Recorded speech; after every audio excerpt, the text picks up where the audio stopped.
Bridge the gap. And this one is a whole exciting thing for me. So we started doing these interviews, we started talking to people, and the whole goal is to share knowledge, right? The whole goal is to get these people who know a lot more than, say, somebody like me does, who's been around and seen a whole lot of things that a person like me has not, and get them to share that wisdom and knowledge with the whole rest of the world, and thus bridging the gap of knowledge out there in the world, taking from the people who know a lot, and in my opinion, who should be spotlighted and put in front of the world to hear. Because Nunzio is our guest today. And oh boy, is Nunzio a name that, like, I don't even know how come people don't know who this guy is. He's the type of dude that DJ Vlad should have had in there 100 fucking times talking about everything he's done. Honestly, he's worked on a whole bunch of stuff. I don't want to spoil it too quick, but some seriously big names he's attached to his, when you look on the Discogs and all this, like some kind of stuff that made me geek out just a little bit. But also with the idea of bridges, something that's really important to me is symbols and everything making sense. So Nunzio over here is representing New York City. Which part of New York are you from? I don't actually know. I'm sorry. Or are you not in I'm New York? from the Bronx, but I'm a Jersey cat now. You know what I mean? Mm. I moved probably when I was about 11 years old from the Bronx. Really was born in California, but moved to the Bronx. Like by the time I was 4 years old, I was living there. So Fresh. And for myself, I'm from Montreal. And what I realized is there is something that Montreal, New York City, and I assume with Jersey involved, they all have a little thing in common, and that's bridges. Bridges are huge for our places. Like, you can't even get on Montreal without a bridge. And then I found out it's kind of like that for most of New York. And I was like, this is the perfect name for it. I digress. So the goal here is honestly to go through your story. And when I say your story, I mean, like, let's pretend that your Wikipedia, which should be a lot, more in existence, and flush out what it is. We're creating a piece of sourceable media that people can now link to and add some little things in after, and it all counts. So I wanted to go all the way back with you, because for me, music is a journey. And the musical journey starts off real, real young. And the truth is, this came from like a whole little story. So I'm sitting there watching my girlfriend wash the dishes, and she's doing this bopping around, and she's listening to the Black Eyed Peas' that I Got a Feeling song there, right? That shit's like 10 years old now. And I realized that was like the club music for us, right? Like, we was up in there dancing like that, like drunk as fuck and all that shit back in the day. And then I realized, oh my gosh, my mom grew up to her club music, and I'm at home listening to her discos and this is, and that's when I'm growing up. And my dad had all of his club music bumping all the time. And it's not just the club music, because the car is a different vibe. But I realized, for me at least, and for most of us, the real musical journey is not our choices and preferences. It's the stuff that surrounded us in our youth. This is the inception to it all. So my curiosity to you, Mr. Nunzio, is what was around in your home, in the different environments that started your musical escapades? wow, that's a very good question. It definitely, I lived with my mom, single mom. Dad was around, but unfortunately he got locked up. But we did see each other a lot. The music that played in my household was mostly like soul music, or popular music. I'll tell you, Stevie Wonder was big in the house. You know what I mean? And I do remember cleaning the house on Sundays, and you listen to the station WBLS, and it's all like mellow, like soul music. Really, really good stuff though. Marvin Gaye, you name it. Aretha Franklin. I know Anita Baker. I remember my mom bringing that album home. Same with Michael Jackson. I remember her bringing the Off the Wall album back to the house, and we listened to it on the record player. That's when the record players was the main source of music. And incredible. So I definitely got, I'd say mostly soul, you know what I mean, Motown type music, but definitely household was open to other types of music and different genres. So, like Prince, when his album came out, they actually took me to see the movie, which I was very Okay. surprised by, especially since there was nudity in it. But that How was, old were you? huh? How old were you? Mm. I got to remember when the movie came out, but I was definitely young, man. It had to be like 8, 9 years old when that came Cool. out. So as you were saying all that, you got me curious about a whole other thing, because another technology is fascinating, and technology and music are correlated. So throughout this conversation, we're gonna go back to technology and distribution methods and things like that. So you mentioned vinyl, right? Hmm. And when I'm growing up in the world, it is, let's say, the 2000s when I get into music. So we're already in the Napster era by this point. I'm not quite like growing up with YouTube, but I'm also way past you actually have to buy music if you want to consume it. So I'm curious what it was like, even as a youth, for your parents. Was it like the radio was on a lot? Is that how y'all got new tunes? Was it just the records? Would you go to Yeah, the the stores? the radio was the main source. You know what I mean? Everything new got played on the radio, and being that most lyrics weren't so graphic, if it was a hit song, it would definitely be on the radio. So there was no problems with that, and I definitely, 98.7 and 105.9, which was WBLS back then, were the two main routes you could go. There's a few alternative. CD 101.9 was like the jazz one, you know what I mean? But your different genres of music, you had a station like dedicated to it. You know what I It's mean? fresh. So yeah, radio was big, you know what I mean? Very big for me. That's cool. And vinyl too is interesting. So technically you're like before tapes, were tapes around? Like I don't really know my Yeah, music cassettes history were of the that first era. one because honestly, you listen to the radio on your little boom box or your stereo system. Usually there was a cassette deck attached to it, and I had plenty of cassettes, and I would record the music that I liked when it would come on, and you would know This is it like like as soon as you hear the first few notes, you run into the joint. Oh, I got to catch it from the beginning. You know what I I mean? Eventually, double cassettes came out, and then it was like I'll just record everything and then I'll edit it later and get the best parts. okay, I think we're touching on some beautiful stuff. So how old are you when you start recording this kind of, are you still like a youth or have we migrated into the Oh, teenage definitely years? a youth, but there's levels to it. So I say about 9 years old, I was buying cassettes and taping stuff off the radio just for my own listening pleasure. I had one of those Sony Walkmans, so you could put the cassette in and travel with it. And that's how you really listen to music. Rarely would listen to the radio because everything I wanted to hear was on the cassettes. You know what I mean? So that was big for me myself. But then you get to like high school, and now So hold up. like Let's put a pause on high school because I okay, really want to go in, right? That's all the right. goal. It is. I want to hear stuff because right now we're passing past a pivotal question.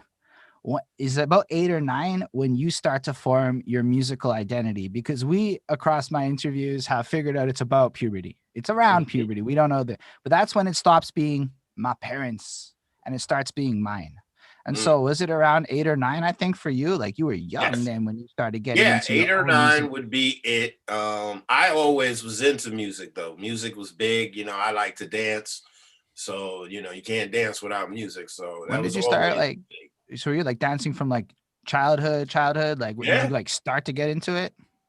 Yeah. I Is that mean, there was break dancing, all types of ways to dance, you know what I mean? And there was always parties, I had mad family, mad cousins, you know what I'm saying? So so believe it or everybody not, throws parties. I only partially know what you're saying because you gotta understand. I'm a 33-year-old white dude who grew up in Montreal. I Hmm. so like a lot of stuff that maybe for you is like that's just what it is. For me, Typical, it's right? like, holy shit, you gotta tell me more because you're breaking down why these rappers is saying this shit. Because honestly, as I talk to y'all in New York more, it really adds layers of context into the world of growing up. Because I could not tell you what it's like to be an 8-year-old at that time in anywhere in I think you said Harlem, I'm sorry, I forgot which In the borough you said it Bronx. was. In Bronx. the Bronx. So you Hmm. said that like you go to me, I'm living in apartments in Montreal. It is just nothing alike. So what is it like? Because you said breakdancing at such a young age. That's not my Hmm. reality at all. Tell us about being a kid and how the music was around you. Like I think people need to hear this kind of stuff.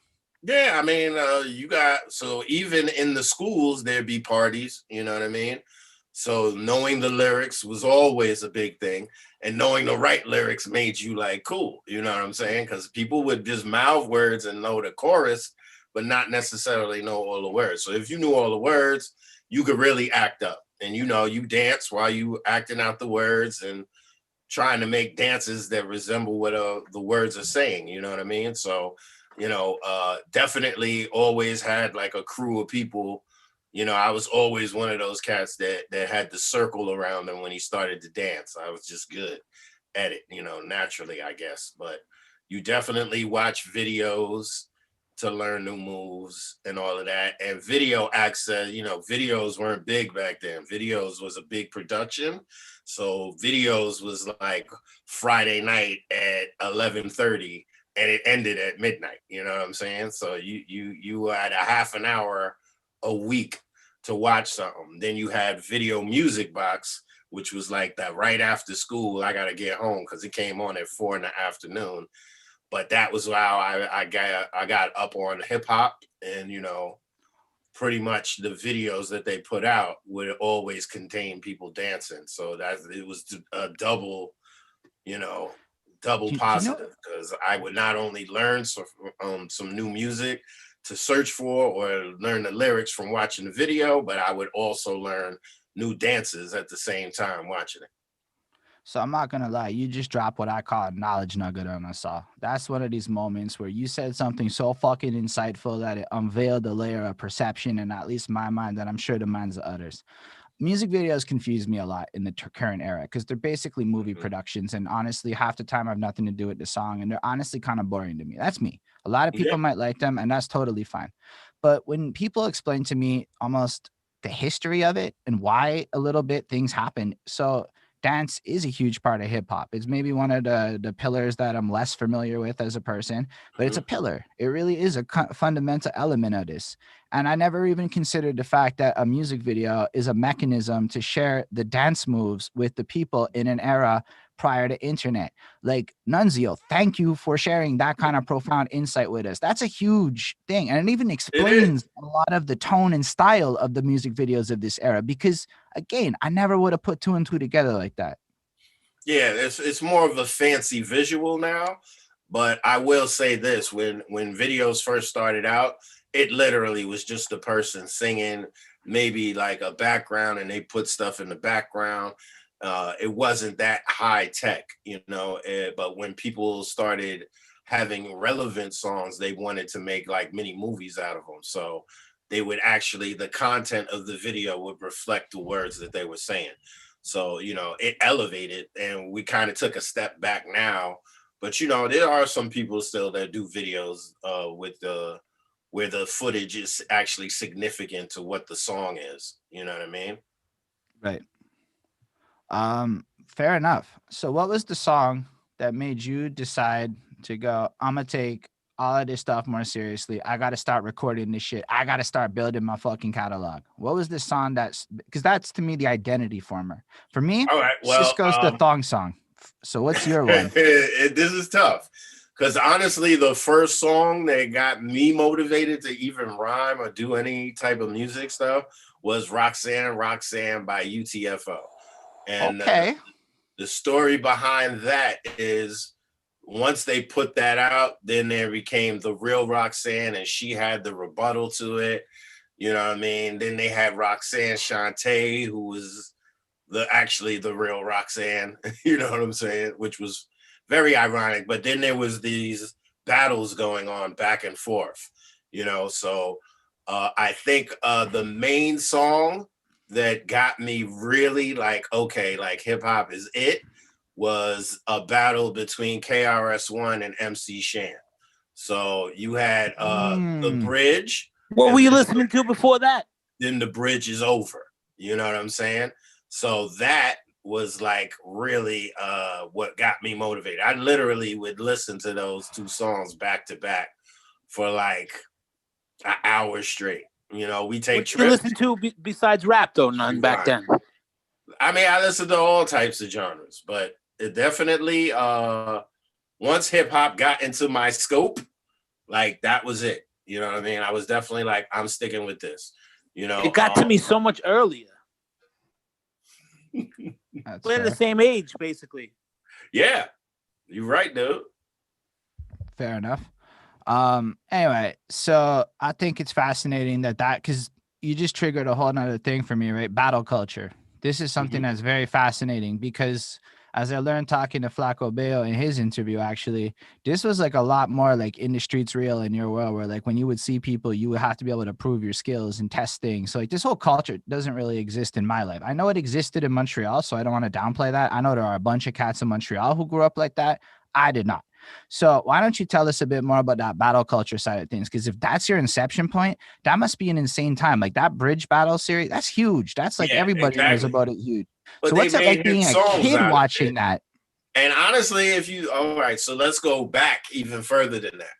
So you had crews, and this is I didn't find out about this till later on, but you had crews that used to get up, the Treacherous Three, Furious Five, and they would do live shows.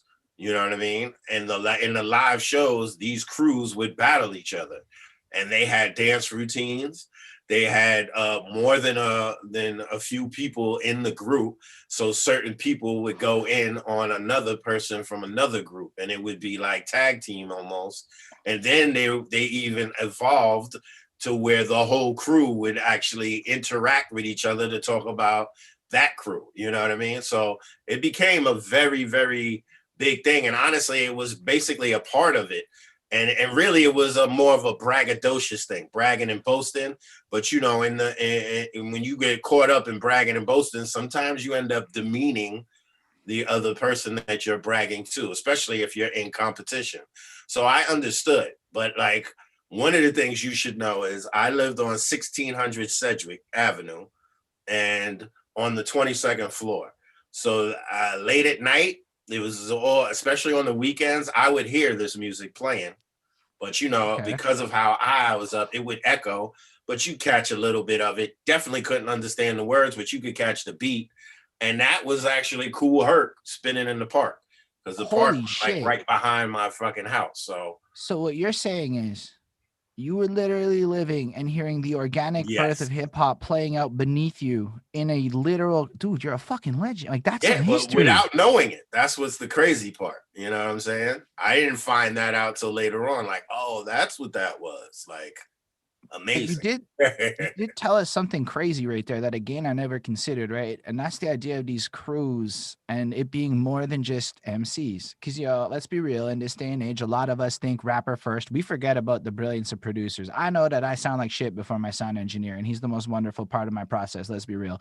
So I'm team sound engineer, I'm team producer. I get how valuable they are, but the fact that you said dancers and the whole production, I'm like, holy shit, like it's almost like we've stripped away a lot of the almost, I don't want to demean it, but the circus elements that made it a bigger production and a bigger show, we seem to have stripped that away in the modern era. I don't know if that's a Can fair I say assessment. Can I add one thing real quick, and I'll keep my mouth shut after this.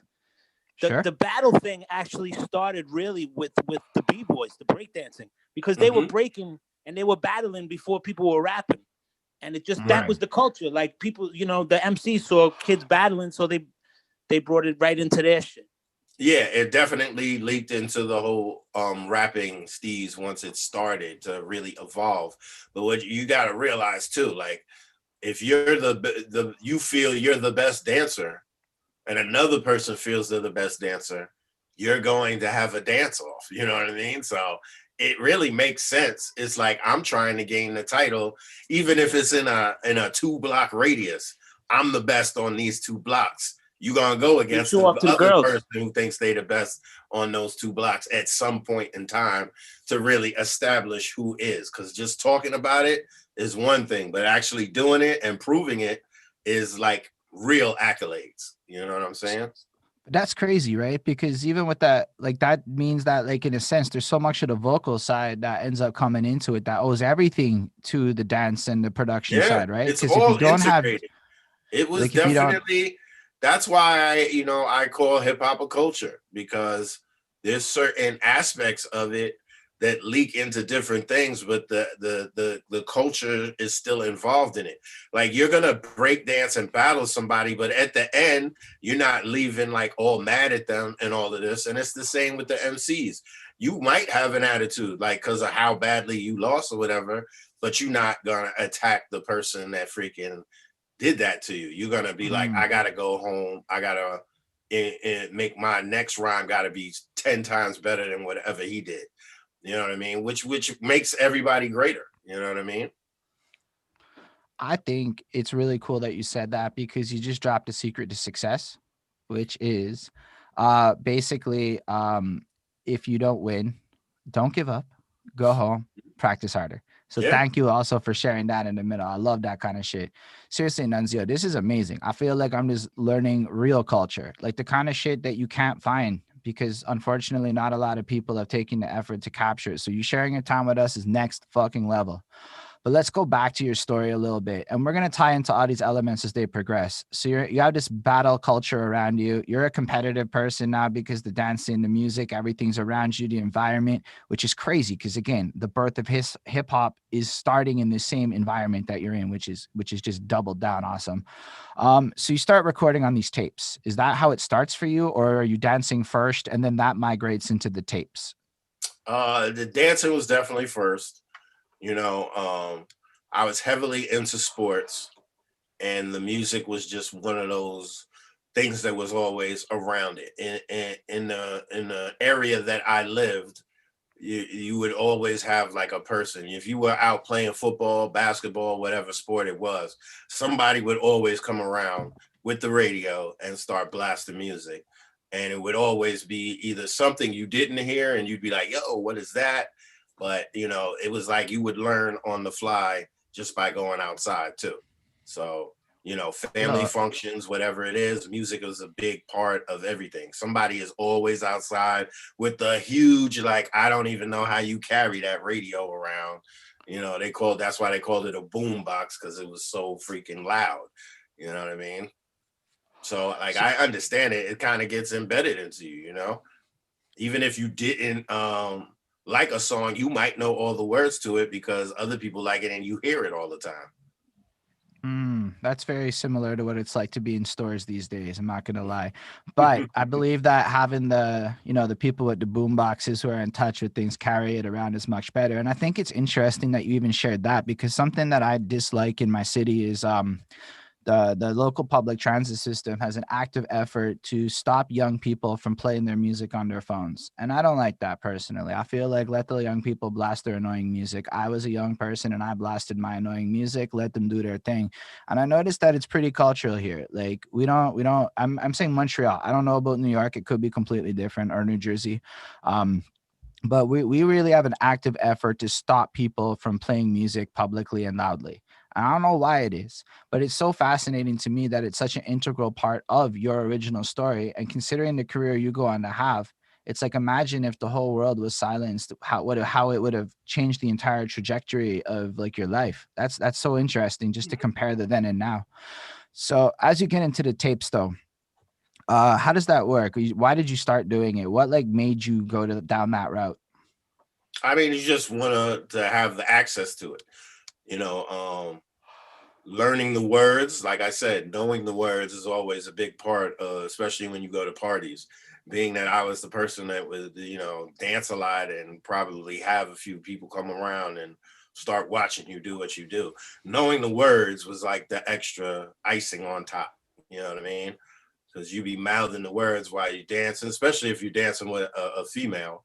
You know what I mean? It's like she's like, "Oh, you know all the words. Like that's what's up." It leads to conversation. It's a good thing. So definitely bridges the gap. I like that.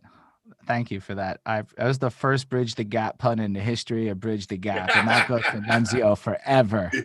Um, So I think it's cool because I remember being a youth and believe it or not, recording off of the radio and getting the guy talking over it with his fucking talk over the part thing and all of that. But then you said something about two tapes. And I guess as you move into your teenage years, somewhere you go from being a fan who wants to dance and melding off the words to I want to make music or something. I'm assuming, maybe I'm wrong, but I assume in your teenage years, it's usually when it starts for somebody in Mhm. that. So tell us a bit more about that transition. Like, how did you go? Fuck, I'm a edit these recordings later. That's the moment I want to know more about. How did you get there? All right. Well, in the beginning, it was basically I would hit record. There was no dubbing. I didn't have a dubbing system. So it was like you would tape the radio and hope that you caught what you caught. And being that you could fast forward and rewind, you would just fast forward and rewind.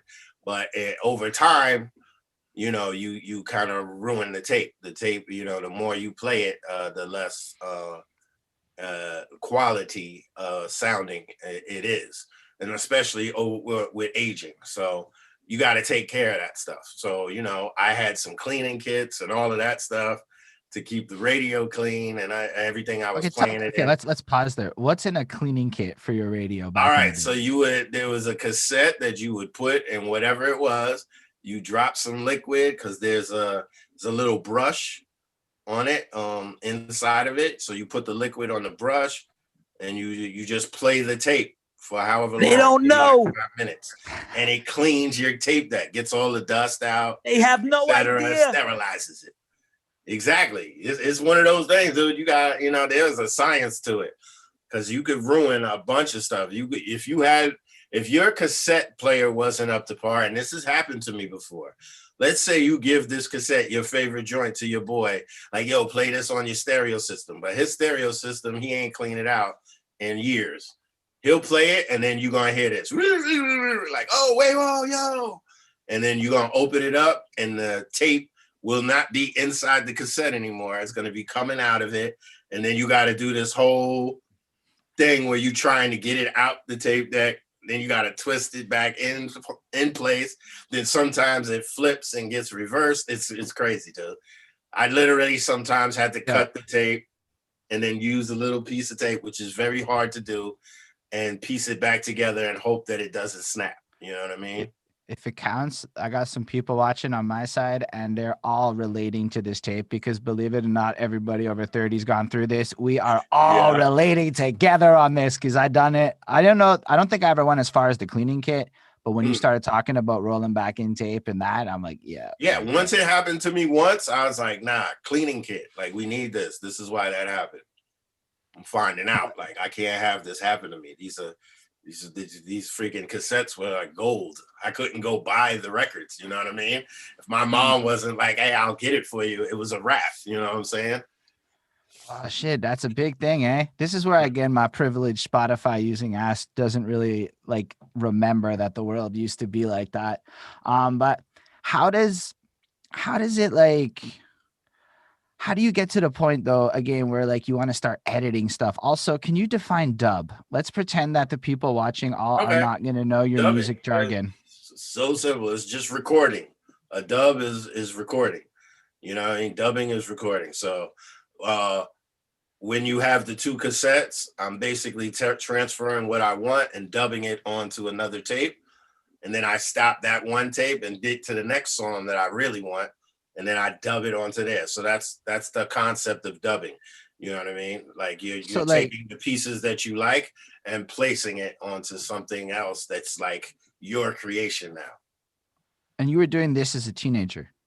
Oh, dude, let me tell you. All right. So can I get into the high school thing? Absolutely, please. All right. So this is where it was like phenomenal for me. And I got to bring my man into this conversation, Big Zoo, who you've also seen hosting the end of the week open mic, as well as Frio Dub. He was like a person that we became friends in high school. We were in the same class and we became friends. Then we actually had a study hall together. So study hall is basically the 45 minutes that you would usually spend in a class learning something. It's like, this is like a free period for you. You got to go into the library or the cafeteria and you sit down and you're supposed to study and do stuff like that. You got to be quiet. You can't be too loud. You can have conversations, but you basically whispering, you know what I mean? So myself and Zoo were big fans of hip hop music. And at the time you had Friday, Saturday, was the nights. So you'd have from like 7, 8 o'clock to 11, midnight, sometimes 10 o'clock. It all depended. But those were the two nights. And on both stations, they would play it. So you had, at that point, it was 98.7 and WBLS. You know what I'm saying? So these two stations, you can't record both of them at the same time. Like if a Wax song came on 98.7, I would go to the other station to hear what they were playing. As soon as I got disinterested, I go back to 98.7. But then your favorite song that you was waiting to tape all night, it would be halfway into it. You know what I mean? So you'd be like, oh, I missed it. And now it's like they're not playing that song again, you know what I mean, that night. And they might not play it the next night. because you only had this certain span of time. Really, it started off as a 2-hour show. So you had 2 hours at the same time, both stations, to fit in a whole bunch of like new stuff, because it was like, you know, hip hop was popping then. So there was a lot of music coming out. So between Friday and Saturday, you've got really basically 4 hours of jumping back and forth to hopefully catch the song that you've been dying to record so you can hear it back. So myself and Zoo would coordinate. I'd be like, yo, I'm gonna listen to 98.7, you listen to 105.9, and you know, and we'll freaking get together and see what each of us has. So now we're not missing songs. But he'd come and be like, yo, they played this song that they didn't play on 98.7. So in the study hall, we would literally sit and listen to all this stuff. You know what I mean? And I had the cassette, a York's cassette player with the speaker on the back. So instead of us whispering, I would just play the speaker low and we would be listening back to all of the songs. And, you know, it eventually elevated to Bobbito and Stretch on Thursdays, and like Underground Railroad. There was a whole bunch of shows that started popping up. I got a question about this, just in general for everyone watching. What's the time frame that this is happening, like in years? Like, when is this going on? What kind of hits are you guys recording? There's so many, dude. Like, we talking like LL Cool J era, the Public Enemy, Oh shit. even to 84, 85, 86. Right. You know what I mean? 88, 89. Yeah. I mean, it was before, way before that. I'm going to say, so with me and Zoo, that would be around 86, 87. You know what I'm saying?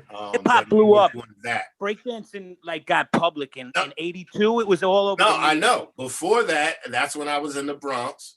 No, so I know. I'm just saying. I was on my own. You know what I mean? I just elevated once I met Zoo. You know what I mean? So instead of one person, it was two people, then you could accomplish more. You know what I mean? So that was like 86, 87 when we were doing all of that. But before that, I'll go as far back as I'd say like 81, 82. You know what I mean? That's crazy. I was doing so, like, all you've literally basically heard all of it.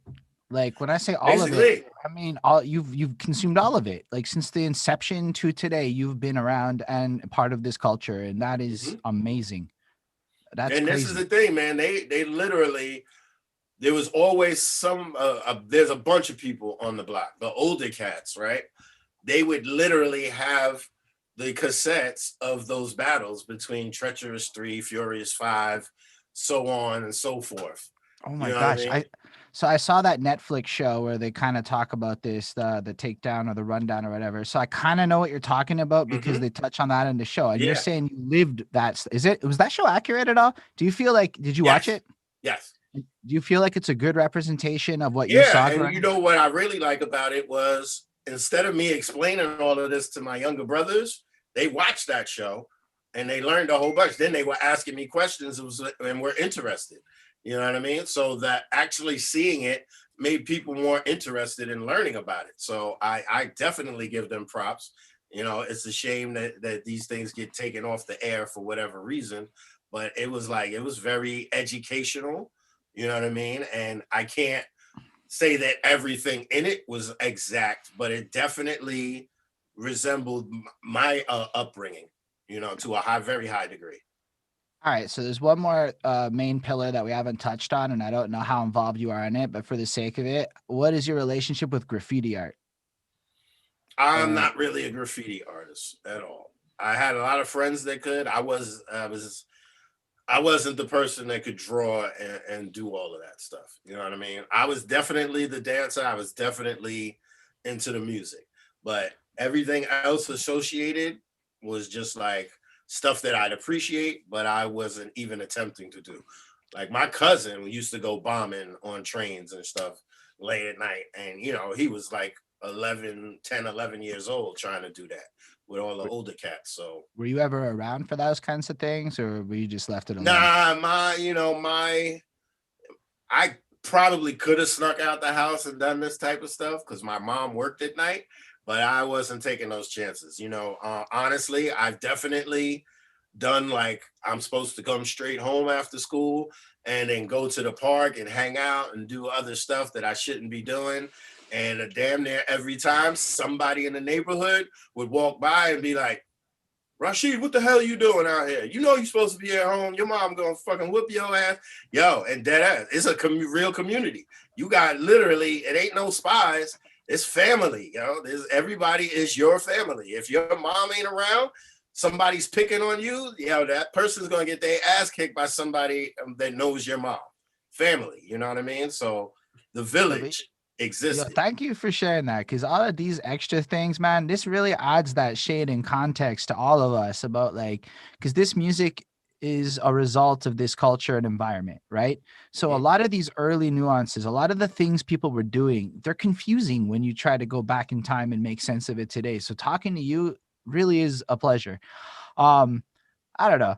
So you guys were basically around the whole time of hip hop. You didn't go through with the graffiti, but you did cover the other three elements because I heard your vocals. This, for all knowing, this man can spit it off the dome and shit. Like puts most people to shame. Like just putting it out there because in his production, fucking stellar, beyond like stellar. Thank you. So we're talking about a guy who crushes like all of this shit really, really well. So like I don't know, I'm real excited about that.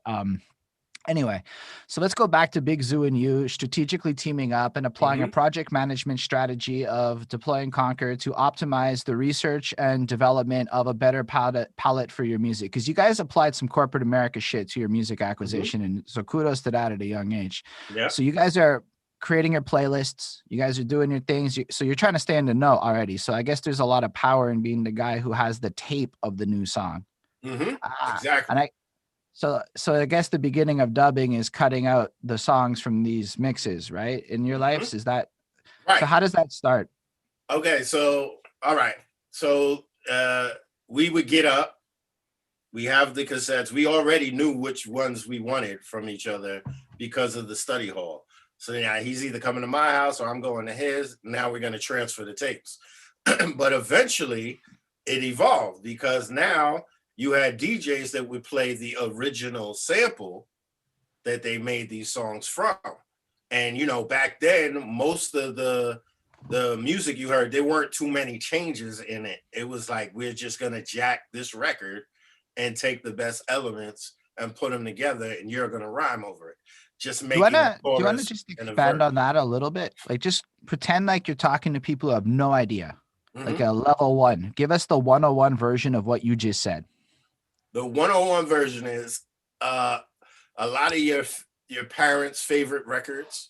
You know what I'm saying? Because we all had record collections in our house. Like this, basically having a DJ play a song that another MC had rhymed over and had taken, and he took the best part, the open part of the actual record. That's what we used to call it, because that means there was no singing or vocals on top of it. It was just instrumental.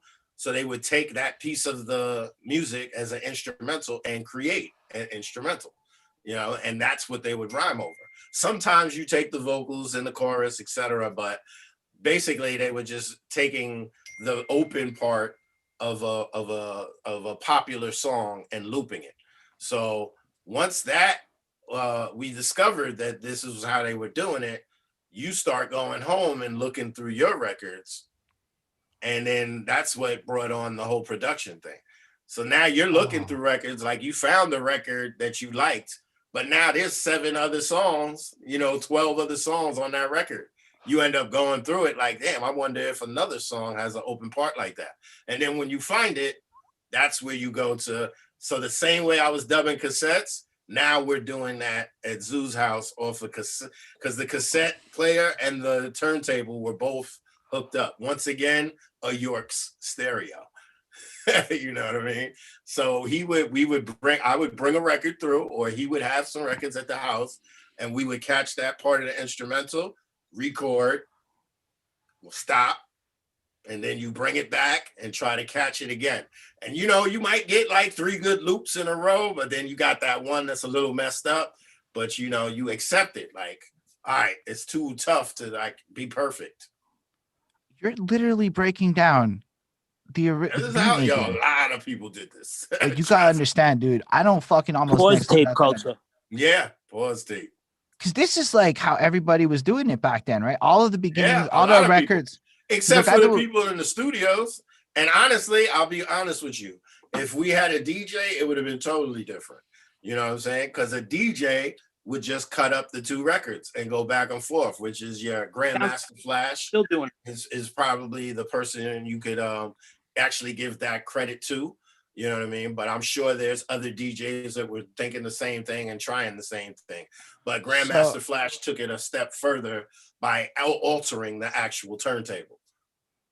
Okay, but we're gonna pause on the Grandmaster Flash thing and come back to that because there was a lot's going on. So basically, you have two versions of this now. You have a production where the DJ is effectively a band, and the beat making process is the DJ doing the thing live. So that's how it would all get done. The DJ would mix, the rapper would rap, and they would create this whole fucking production things. But then you guys are coming through on some, we can't afford to do that shit, which is cool because most people in life can't afford to do this shit. So what you're doing is far more interesting. And you, as the youth of today are doing, looked at the available resources around you and said, okay, so we got this fucking device here that plays the records. And I watched the breakdown. Like I said, you saw how Grandmaster Flash is doing the fucking chalk thing. So they explained it all there. If you guys want some real reference, seriously watch that show and you'll have a better context of what he's talking about or what we're talking about here. And then you guys would find the parts that were fucking just good beats, right? Just whatever sounds in whatever fucking record. And then you would have your blank tape and you would play, record until you got your bar or whatever it might be. Yep. Wow. That's how it was done. So like that, because when I picture that's like how it started. And even then you have elevations, you know what I mean? So that's what we were doing in the beginning, right? But then you had these records that came out called Ultimate Breakbeats. So Ultimate Breakbeats were the best, most open, craziest drum having, dope ass loops.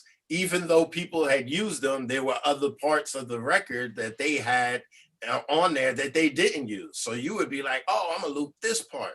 You know what I mean? So now you're actually being fed about possibly 5 different songs on one record. You know what I mean? And it's different artists and what have you, but it's like the cream of the crop at the time. So you didn't have to search as hard. But you knew if you bought an Ultimate Breakbeats, like I'm gonna make a beat off of one of these songs for sure.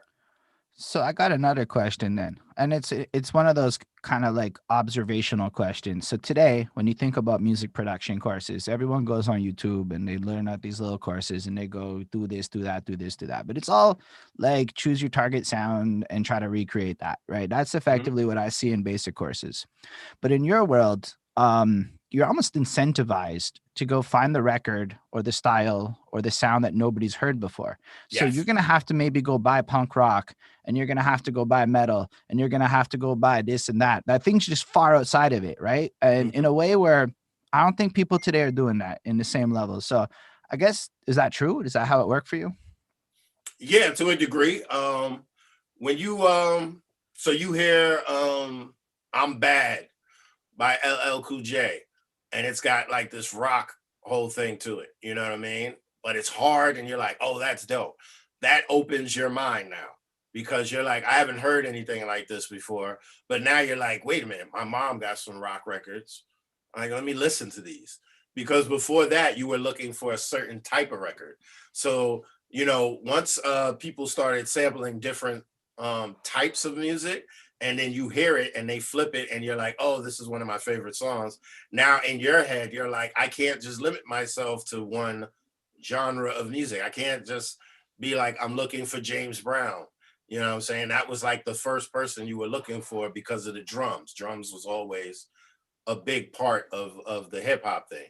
So like once you hear, you go outside the box. But then when you go outside the box, you find something that's hot and you're like, you remain outside the box. You know what I mean? You keep dipping in and out and doing your thing. You know what I mean? So basically it led to actual going out and purchasing records once I had a job. You know what I'm saying?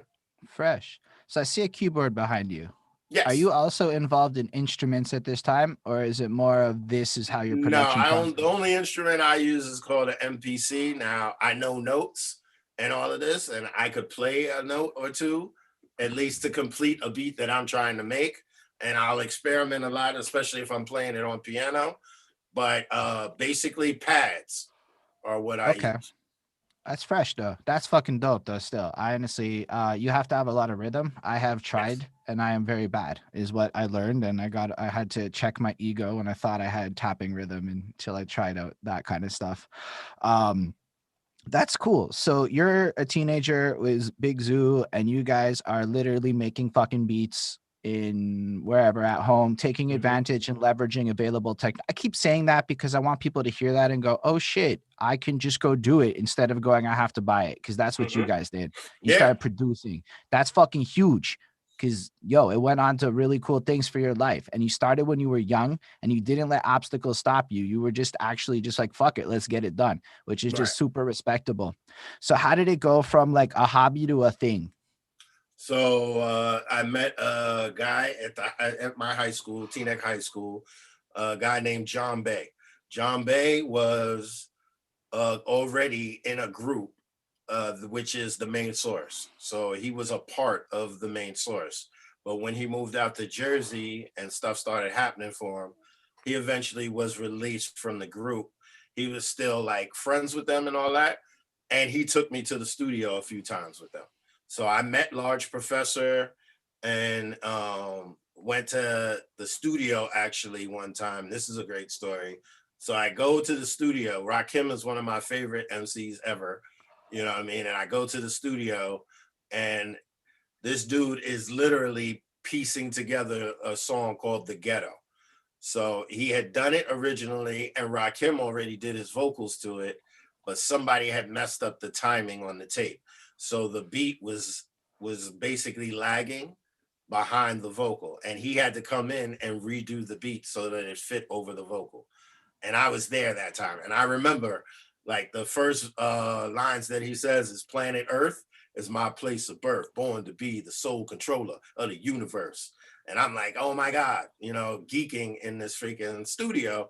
But then when I left, I went to school bragging, yo, I heard the new Rakim. Like, it goes like this. Mad people didn't believe me. Few people did. But when that song came out, they was like, yo, you was in the studio with Rakim. You know how the story always elevates, you know what I'm saying? I'm like, no, not in the studio with him, but with Large Professor. And he was like the one that Hold pieced up. the beat together. You're in the studio with Large Professor, like the Large The Professor. Large Professor, extra P now. So like you were as a young guy knowing that dude. Yeah, Wow. it was, he put us, myself, how about this? Myself, my mom, and Zoo are in the first video he ever did called Watch Roger Do His Thing. Oh my gosh, that's nuts. Yo, we're It gonna is. definitely check that out after. Yo, my mom Holy got shit. more time than I did. Fair enough. Fair enough. Crazy. Wow, how did you meet him? How did that even come? How did that happen? Through this guy, John Bay. Okay, Like, right. so Sorry, I got John a Bay little would have me come to his house, and he's like, yeah, I see you into the music and y'all be trying to make beats. And he pulled out this instrument called a Casio SK5. So I already had a good Tell us what a 50 Casio records. SK5 is. So it's a little keyboard, but it had sampling capabilities. But the sampling was only, I think it was 5 seconds, right? So I you thought it had was five less, bro. seconds. Huh? I thought it was less than that. I thought it was like a Nah, second and a it half, was maybe. maybe, all right, maybe it was 2 or 3. But I remember doing this. I had like 50 records that I already messed with the cassette. And then he came, I went to his house with 10 of those records. And he was like, watch, we're going to flip these. I was like, cool. And yo, you would get the turntable and spin it as fast as you could at that part. But now you got to do it evenly too. So it's crazy. So you're spinning it, but you got to do it at an even rate. So when you play it back, slow down, because you could change the pitch on the SK5. So you would go mad fast and it'd be like, but then when you play it back at the lowest one, it'd be like cat, cat, cat, cat, cat, cat, cat, cat. and then you just keep hitting it to loop it. And then that's how I started making better tapes with this little SK5, and now you're playing it into a cassette player. You know what I mean? So it also taught me engineering because we had to figure all this out to transfer it. Okay. So what I'm understanding then is you went from production, where I'm going to call it production. I don't know. You're going to have part of my questions later on is you're going to break down some of the jargon we went from dubbing to production. Okay, so production. Okay, just find it. What's the difference? Like, just okay, so I don't really know all the words right. So the dubbing is basically you're taking what you're given, right? And you're looping it and doing what you can with it, right? When you're doing production, now I'm taking more than what I'm given. You understand? Because now I have that freaking SK5. So now I take that loop and I loop it, and then I play it back to the speed that I want it. And I do that now into a cassette. But then I'll take another sample now, and I'll do the same thing with the record. Now this time it'll be a flute, and now I'm playing the flute on top of that track and creating something new. You understand? Before I was limited. I couldn't add stuff on top because it wouldn't sound right. But now, because of this SK5, I could layer things, you know what I mean, with the cassette. Okay. So effectively, production, in a sense, is layering sounds to create the perfect result that you're desiring for. Yes. Which is really similar to photo editing, which is something I'm learning about through work. And so I think that's fucking cool. They're all related, dude. Video, everything. Like, if you know one, you can definitely do the other because the whole thought process is the same. All right. So tell us, like, about, walk us through, like, making an early beat. How would you think about it from, like, A to Z, like, at this point in your life? Just, like, pretend like, just it's a tutorial in a sense. And you just go, first I would do this, then I would do that. Just walk us through one of those. All right. Well, first thing I'm doing is buying records or going through records that my mother owned or other people in the family owned, and looking for something that appeals to the ear that I'm like, I would want to spit on top of that. That's the first thing you do. Then you find that piece, and now you're like, how can I loop this piece so that I can extend the piece that I have now? So now you're extending it, and then you're going to find other pieces from other records, or maybe another piece from the same record so that it changes. You understand? So I don't want to just rhyme over this loop and just keep doing that. I want to rhyme over the loop with something else on top of it that separates a chorus and accentuates maybe some words that I say. So now you're adding layers to it that you could strip away and put back in to create like sections of the beat. There's an intro, there's the verse, here's the chorus, here's another verse, chorus. Okay, I'm gonna get crazy on the outro and throw a bunch of different stuff in it. Or in the middle of my verse, I want everything to drop out and I just want a horn hit. So now you're doing like actual production because you're removing elements and placing elements in hopes of accentuating whatever it is you're gonna write to it or have written already. So I'll have to ask a question that I probably should have asked a little bit before, but were you rhyming this whole time? Yes, I definitely would say I was really, like, I had rhyme books by the time I was in 5th grade. You know what I'm saying? And I'll be honest with you. So 8th grade, I went on a trip for ABC, which is a better chance. It's basically, instead of high school, it's like going to college. So it's like pristine schools in Massachusetts and upstate. But you actually stay there as a student, but you're in high school. And because I was one of the smarter kids in the school, there was a group of us that would travel to go see these schools because we were applying to them. And there was a dude named Neftali Fuentes, and he also rhymed. So this was my first ever attempt at battling and having to actually freestyle. Before that, I would write stuff out and have ideas, but there was no real formula to it. But when I had to battle him, he was like, yo, battle me. Like, oh, I was like, all right, I'll do it. Like, I was excited. Like, I got somebody to do this with. And yo, we literally rhymed for 2 hours straight. Like, oh, you won that round. Oh, you won that round. Eventually, I had to give up because this dude he would not stop rhyming. And I was like, yo, like now my brain is tired. Like, I think I was killing you, but I concede. That's cool. So you really were just rapping this whole time. Was it like a lot of battling going on top of that? So let's go back, rewind to, let's pretend we had the whole I'd say conversation. it was always like, if you were coming up, it was almost like battling was the way to come up. It was like you had to be able to defend yourself if somebody came at you. You know, it's just, I don't even know, you know, if that was the proper way to think, but that's what most people would do. If you know, as far as writing writtens, that's cool. And you can have your little written about yourself and it'd be fresh and all, but somebody is always going to come at you with the freestyle element of it. And in which case, that's where the battle ensues. But it's like, you can't prepare for somebody you don't know, and you don't know that you're going to battle them. So you have to create like little lines that you like, I could throw this at you. Oh, you fat and overweight. So I got these big lines, you know what I'm saying, that I got in the back pocket or what have you. But you know, it was part of it. That's basically where the freestyle element came in. You know what I mean? Yeah, I'm not gonna lie. That's another knowledge nugget, right? So you have me going then and now type shit there, right? Because now it's the internet. That means that on the real, freestyling's a risk. It's a risk in a way that's different, because they're gonna analyze your bars in a way where in the moment it's gone. I talked to some battle people along the ways, and one of the things I learned about judging and shit is once the internet came in, people could really think about things in a way that judges in a room couldn't. And that changed a whole lot.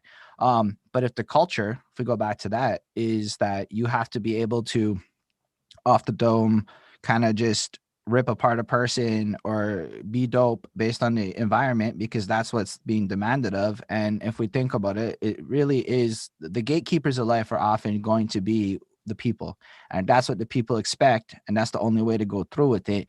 It explains so much about why it's such a huge part of the culture to a lot of people. Maybe that it's different up here, where, like, at least for me, I got my music through music videos. You know, everything's polished and shiny and new, so you don't necessarily see the other side of where that raw kind of leads into like a Tikal or something like that. So thank you for sharing that, because that's really cool. So you were battling in the streets back then. Like, was this like an everyday thing? Like, was like, nah, it wasn't an everyday thing, but you know, it was something that would definitely come up, you know. Fair enough. Yeah. So were you at all interested in writing songs? Like, because you said when you were making your not beats, really. it seemed like Wasn't really organized till I met Zoo, and it was like I had somebody to feed ideas off of, and he would be like, "Yo, you write about this, I'll write about that," and it was like dope.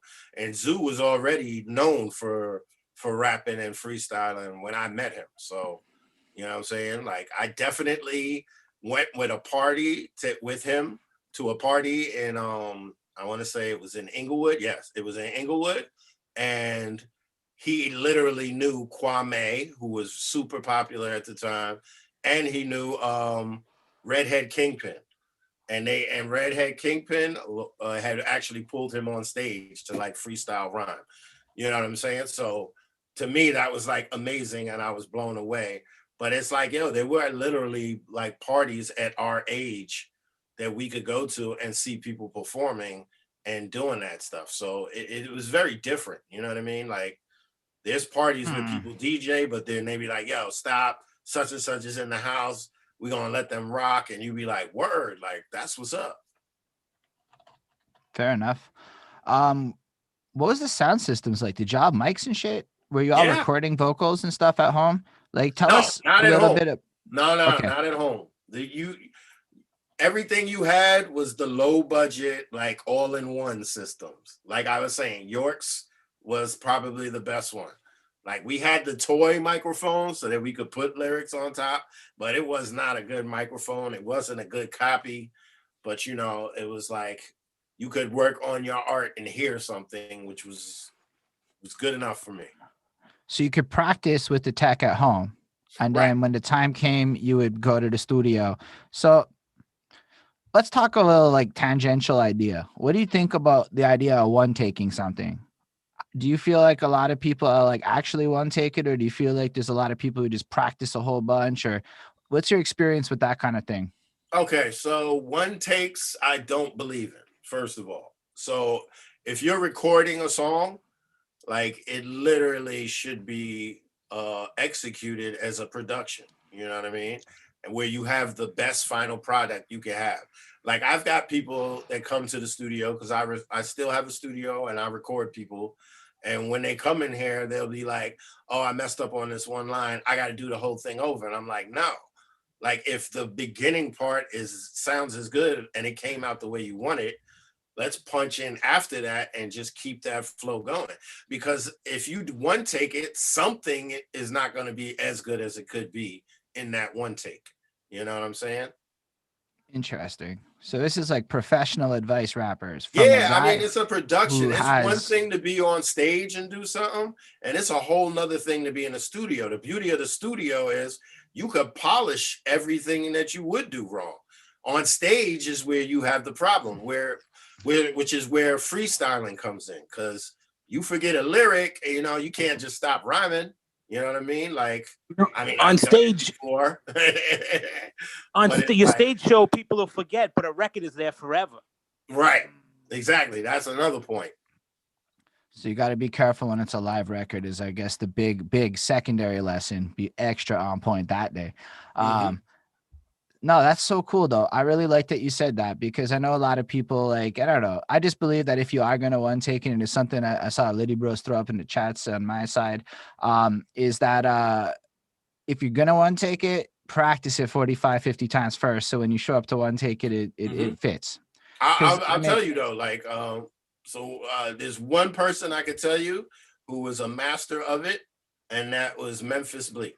Memphis Bleak is okay. one of the few people or only people that I've been in the studio with that would literally come in and in a half an hour he'd be done with the whole entire song. He would literally come in and do all three verses.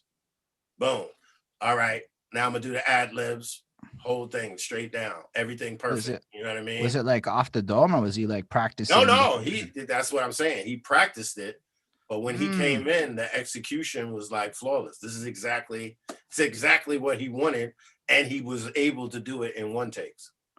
That's incredible. So you're saying, and this is just a fucking crazy historical tidbit that from an engineer who was there, that Memphis Bleak can all in a track in 30 minutes because he put the time in to make it happen. Yes, That exactly. is a wonderful fact to share with the world, dude. Dude, and I always say it, you know, Jay-Z, that's his man. And I was like, this is probably why you're his man. Everybody he's worked with, they've be in the studio 3, 4, 5 hours on one song and might not even be finished with it. This dude comes in a half an hour, he's done. Like, how many songs you want me to do? Oh, this is an hourly joint. I'll do 2 songs then. You know what I'm saying? Do you guys know what Gotta he just love said though? I think we got to just unpack what you said there. That's fucking huge. So you're saying that we're gonna say the probabilities, and it's not all factual for the sake of whatever's. But Jay Z's more interested in a guy like Memphis because Memphis kept album production costs at a fucking minimum, like a professional, and Jay Z's a professional, and it it. impressed Jay Z, and that was huge. Businessman. That's some Exactly, dude. huge shit. Oh, Yeah, I've been thank you part for of some sharing crazy. that, I dude. don't want to get into that until we get to I know, but that. even just now for the beginning parts as a teaser, oh Mm-hmm. wow, that's huge. That got me like my heart rate increased for the level of excitement. So let's go back then so we can build into it properly. Mm-hmm. So you're back with Big Zoo. You guys are writing tracks. You're composing now, keeping songs in mind. And I love that you said that about the production because I feel like, at least for me, maybe it's just I'm a lazy songwriter, but I like it when the producer has finished a track and you can clearly see that you can see it. I don't have to think about the song structure because the producer did it so eloquently. So I think it's huge that you do that and you were already doing that off the jump. I don't know if that's always been important to you or not, or if that's how everyone works, but to me, it's really cool that you do that. But let's go back to that era and what's happening in that world and how does it elevate and all that good stuff. So the you know, it was cool then. We were big fans of music, and together we just increased our knowledge base as far as music goes. But I'm gonna say when we both ended up going to Rutgers University, and in college we were actually performing. They would have talent shows, open mics, whatever, and we would literally put together routines and get on stage and spit stuff. So when we did one show, and I believe it was with where Yo MTV Raps came by.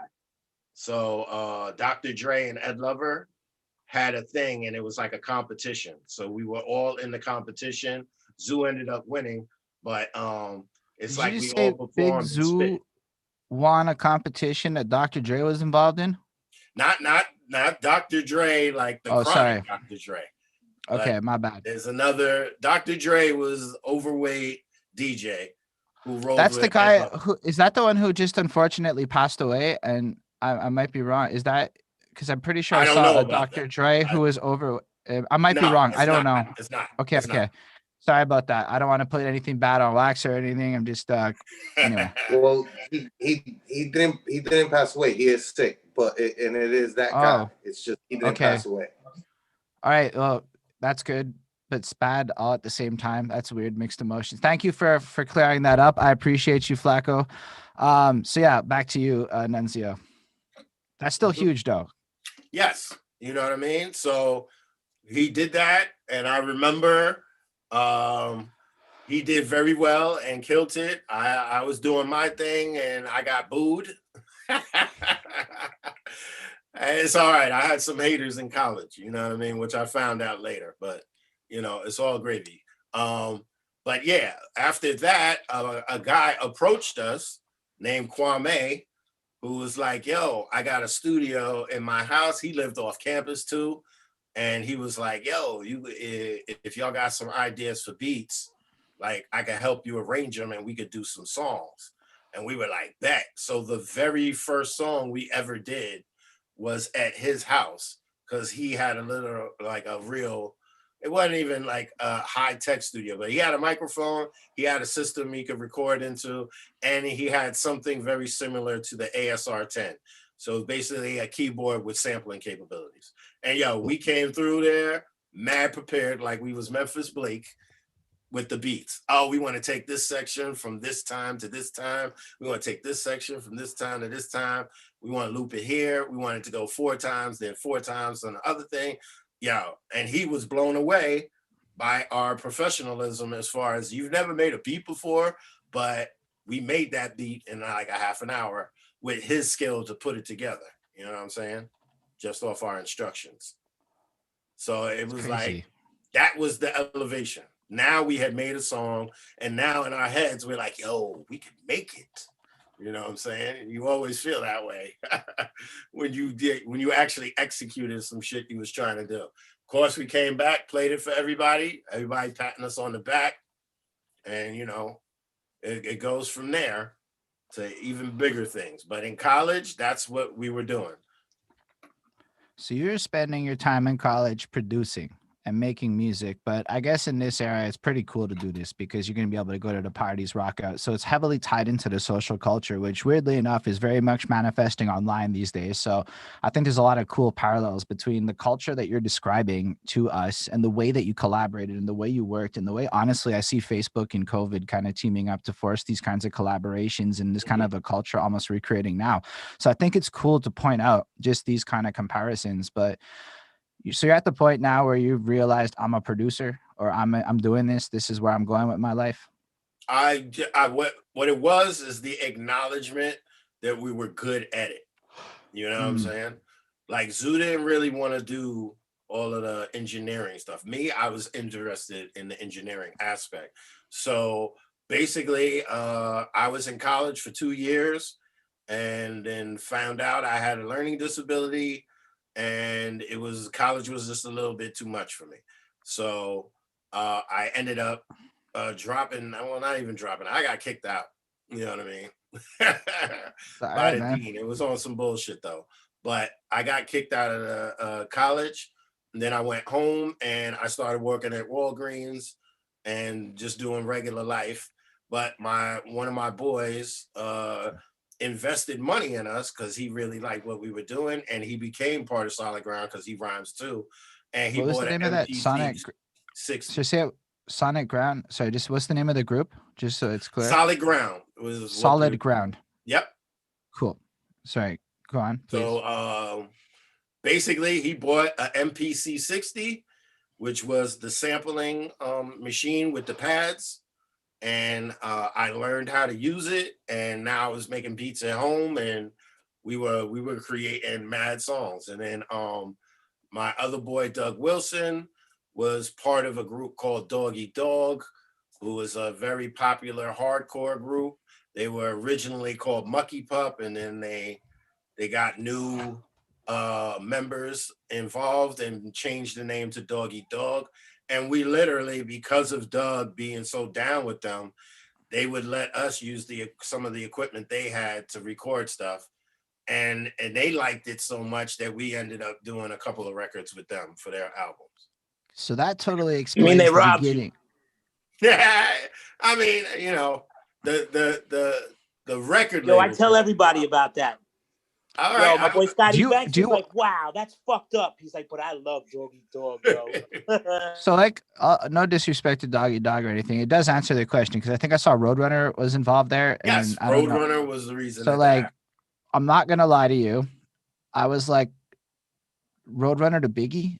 Like, that's a weird like transition. So I'm glad that you brought this up because I mean I know Roadrunner, dude, Slipknot and shit. Like that's me. Yeah. That's my like youth when I'm young. Roadrunner's the shit. Honestly, Nickelback. I don't know how or why, but Nickelback's Roadrunner, and I don't think a lot of people know that. But yeah. Nickelback, Yo, what and then the Stone fuck? Sour also. So Roadrunner does the rap battle beef shit where they play Corey Everybody Taylor. got to fall off sometime. But yeah, they play Corey Taylor against fucking Chad Kroeger. And if you watch the headline cycle, it is no fucking different than the way that the mainstream labels play rappers against each other. And I find that so fascinating that Roadrunner could be tied all the way back to this. So Roadrunner is effectively around back in the early hip hop days and all this shit. Yes, exactly. I had no idea. That's nuts. They literally liked Way what back. we were doing with them with the rhyming over the hardcore stuff. So, you know, it was like, So I don't know. you are partly responsible for nu metal. Roadrunner was doing hardcore back in the day. They did it. What I will say is this, right?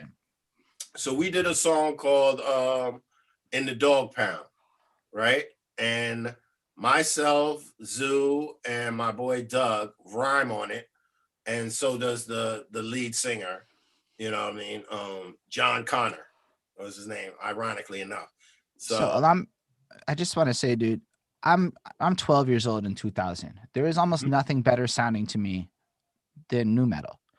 And to hear you basically say, because Roadrunner is like 80% of why nu metal is a thing. Let's be 100% real. I agree with you. So if you're saying that you were involved in the production elements that helped inspire their early work, go in a more hip hop oriented sound, then I'm going to have to say 100%. You literally helped inspire nu metal in a very direct and tangential way. And I personally, as Linkin Park is my favorite band of all time, thank you for that, because that's huge, dude. I never thought in this conversation I would find out that I'm talking to an originator of my like honestly favorite genre of music. And that's so I'm giving you more credit than maybe you want it. You're a humble dude. You know. Allow me to be fucking clear. What you just said is I walked into the engineer, they heard us doing our thing. And then, 10 years later, it's the biggest genre. That's just a side note. And Fred Durst is an A&R kind of scoping this shit out. Like, I mean, it doesn't, I like Limp Bizkit. I don't care what anyone says. I fucking love their shit. But like, end of the day, the fact is you can trace that to you. You're part of that story in it should be on the record kind of way. And regardless to how big or small you see that contribution, it doesn't change.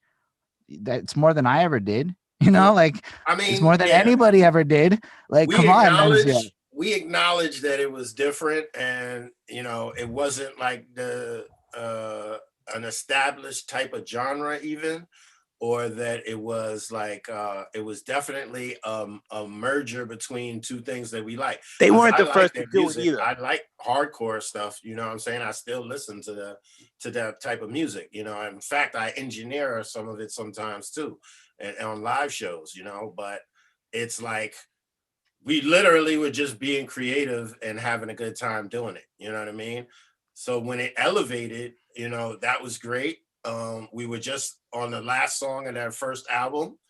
And then on the second album, they literally had us come to the studio for like 3 days and do a bunch of stuff with them.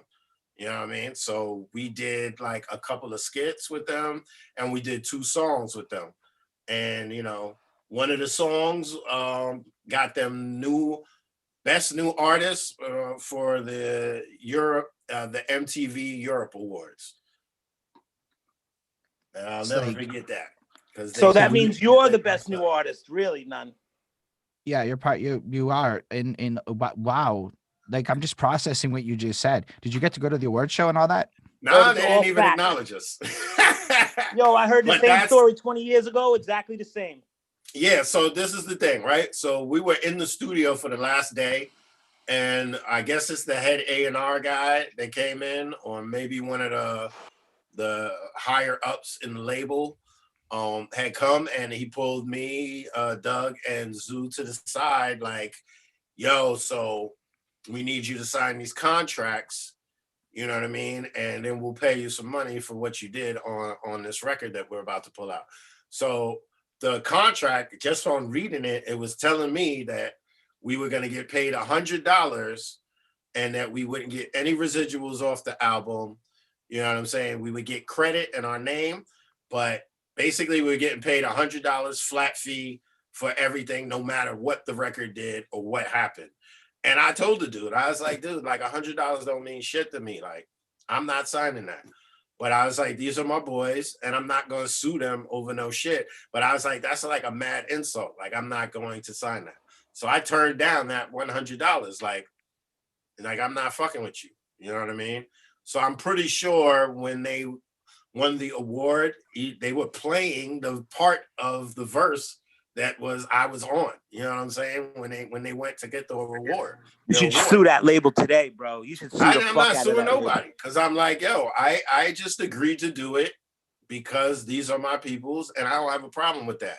But trying to put a price on it, and then that price being $100, I was pissed. I was just like, yo, fuck you. But I know that's the label, not them. They would have loved if we could have got $1,000. You know what I mean?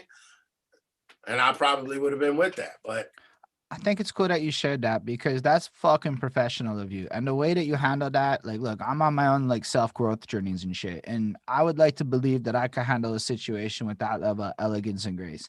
First of all, I believe in pointing the weapon in the right direction. So be mad at the right people.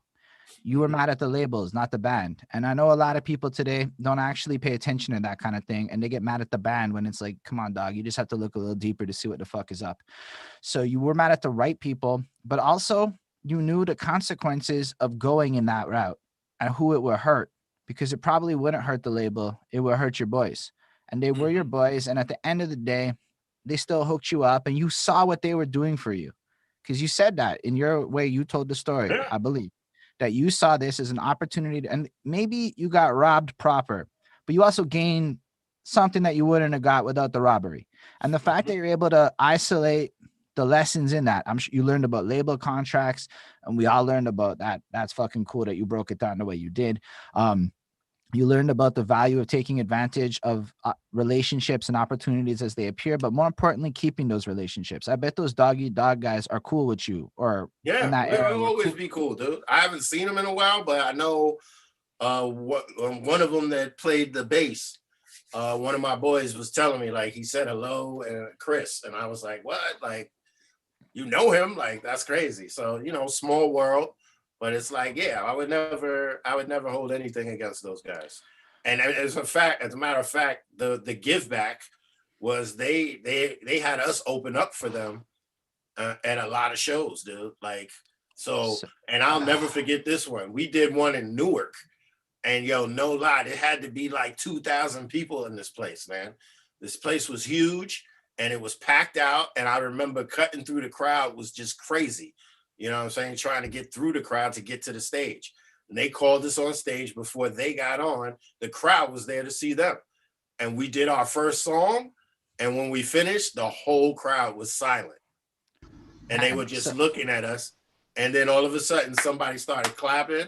And then the whole crowd went nuts. And we did one more song. But when I got off the stage, everybody was telling, yo, that was hot, solid ground. Like, it was fucking incredible. So let me understand this. Let's just go back into this fucking this like relationship building thing you just did, you Mhm. didn't take the route of suing. You didn't No, maybe do never. what your friend suggested, which is fair enough. It's a proper reaction. But instead, what happened was you maintained a positive relationship with your peers who you were cool with, and they set you up in a way that was just blessed. Cause yo, like you just described a scene out of a fucking movie. Okay. Yo, it really, that's what it felt like. And And then on but you top of that, we did other performances with them where they did merge with hip hop. And so we performed like 2-3 times, definitely 2. I think it was 3 though, with Beat Nuts. You know what I mean? Opening up for them. So In my Sorry, what was defense, the I name only of the heard song? horror stories back in the day, so I didn't hear any of this good stuff back in the day. yeah, so for your question, the song on the first album was Dog Pound, and on the second album, No Fronts was the single that they released that they won awards for and all of this stuff. I don't remember the name of the other songs that we did with them because they were more like skits. You were in that? You were in that song? On the song Doggy Dog, yes, with them. Yeah. Pretty sure the singer now manages Kid Cudi or something like that.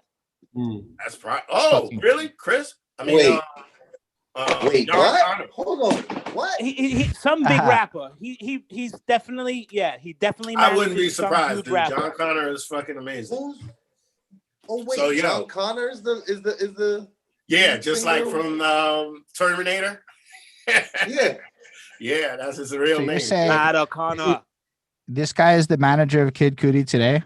Is that what we're saying? I got a little I'm not confused in that. positive if it's Kid He's Cudi, not but it's positive, but somebody. he's managing somebody Okay. in hip hop. That's what he's saying. That's fucking fresh. But then if you consider that, back to the whole suing point, because I think it's really important. That's tactics, right? Because a lot of people don't know how to, like, let's call it gain power. That's what it is building the relationships to elevate your stature. And so people do take that hostile route. That was me until, like, I don't know, 2 years ago, and I got my fucking head out of my ass. And I started realizing that offering things to people gains you a lot of shit in life. It's just the facts of it. You caught that young, apparently. So you gave your services away to these people. And in return, you got to perform for fucking Beat Nuts. Like, I know there might be other questions, but we've got to fucking stop and talk about this for a second. Tell us about this. That's huge, man. Okay, Tell us the so experience. this is where you receive your side graces. I don't even know what to call it, but one of the benefits of that was that Juju from the Beat Nuts really liked our group. So he was on Relativity, and this is all like full circle stuff, right? So he gave us the opportunity to go into a studio. Relativity gave us money to do a 5-song demo in a studio that they provided for us. And we literally went in there, and in 3 days we did 5 songs and made a demo. And I'll say this, like, out of the 5 songs, one of them was absolutely terrible and horrible, but some craziness had happened the night before with the Are you Goats. willing to? I don't know if you know who they are, but the Goats. No, let's do All it. right, Explore this, man. I know Just the keep Goats. it running. Yeah, the Goats is like very popular. They were from Philadelphia, and one of my boys who plays drums was in the band. And we had a very fucked up, debaucherous, crazy ass night with them. They're cool peoples, but one of their bodyguards fucking overdosed on something. I don't even know what it was. And we spent the night looking for this motherfucker in the streets. You know what I mean? So it was really crazy because he's a big man, and he tried to put his hands around my neck like he was gonna choke me and shit, like, because he was tripping. But that was a long story. I won't get into it other than that. But definitely Juju put us in the studio to do these songs. And I know 4 of those songs were great, but one of them was absolutely terrible. And we'd missed out on being signed to Relativity because they signed Ed Lover and Dr. Dre because they were doing that movie, Who's the Man? So it had nothing to do with the quality of anything. They chose to do They were that like, they're sound. more popular. You know what I'm saying? They were like, they got Yo MTV Raps and they're about to do a movie. Like, we're going to roll with them. So it was understood, but it was like, damn, that was it. That was like the chance. But I just appreciate getting a chance. So. I think it's dope, but it's interesting how at the end of the day, it's like they took it from a perspective, and again, a label of what's the better business move? What's the Mm-hmm. better way to like make money on the situation rather than quality and sound? And I think it's important to say that because I think a lot of people have this jaded illusion that somehow like the music industry or is more authentic or pure back in the day, like, and I don't really think it was. I think it was just always toxic and it was just always terrible. It's just that there was Mm-hmm. probably just less music out, so you didn't hear as much bullshit, right? Right. So I don't know if you feel like you want to expand on any of that a little bit. I mean, what consequential to this part of the story, like what you can share about what you've seen or heard of this time of your life, Well, I because you mean, were smart enough to read the contract, okay? right. And So this what is the got you to thing. that point? Labels, man, it's tough. Back then, it's very different. The one thing I could tell you that always happened to us as Solid Ground was everybody always liked the music. That was never the problem. They always were like, yo, I like this shit. Like I would listen to it. The problem is they were like, I don't know what to do with this because it's so different from everything else. And it's not similar to anything I could relate it to promote it. You know what I mean? So it What became so what kind of sonic choices were you making on that project? Like what well did it the comparison we always used to get was Tribe Called Quest and Brand Nubian. They were like so you're like a mixture of that with a sprinkle of De La Soul. You know what I mean? So they literally like on campus, they used to call us the Tribe, or instead of Solid Ground, they'd be like, "Oh, y'all the Tribe, yo," like, cause y'all like native tongues, like the whole shit mixed with fucking Brand Nubian Yo, and all Solid that. Ground is dope. Yeah, but yo that's why I like the name because I was like, that's basically what we are. Yo, Our feet on are on the ground. You know what I'm saying? We're not floating nowhere. We're very realistic with it. Facebook chat, somebody asked, that was around 95. Didn't y'all open for the Beat Nuts in Philly? Yes. Mm-hmm. Oh, dude. Okay, let's pause everything else. Tell us about opening for the Beatnuts. I feel like we got to go back to like the actual experience of the Dude, shows. it's the Beat Nuts. They're like the best production team at that time. One of my favorites at least. You know what I'm saying? So, like, just being able to be in the same room with them and have them like us is like phenomenal to me. You know what I'm saying? But it's like I said, dude. Like, there's such a crazy cycle and repetitiveness with all of this because, and I'm gonna just throw this out here now because it fits is PH. I recorded a bunch of songs with him at the dojo the I'm end of not the gonna week lie. studio. I'm not sure who PH is. I'm sorry. All right, his name is Pumpkinhead, very popular dude. Like, so he got a street named after him in Park Slope, Brooklyn. So, Okay. he's definitely one of the pioneers on the underground level for music, and especially battle rap. So, he came to the studio. He's one of my idols. You know what I'm saying? Okay. Um, and he brought Psycho Les to the studio because Psycho Les made all the beats for him. And I proceeded to have a conversation with him, like, "Oh, I'm Nunzio from Solid Ground," and he's like, "Oh shit, like that's what's up." Like, you know what I mean? So it's like full circle, dude. Honestly, I think it's fucking cool that you're sharing this, man. I feel like, cause like you're so humble, dude. Like it's like if you talk to you, you're like the most regular Yo, let fucking me dude I tell ever you, met. this is the funny thing, dude. Is we're all people. Everybody is a person. You know what I mean? No matter what your financial status or whatever it is. And I don't know. And honestly, I do know where I learned this from. This is where I learned this from because I'm a little kid, probably about 5, 6 years old. My favorite basketball player is Dr. J.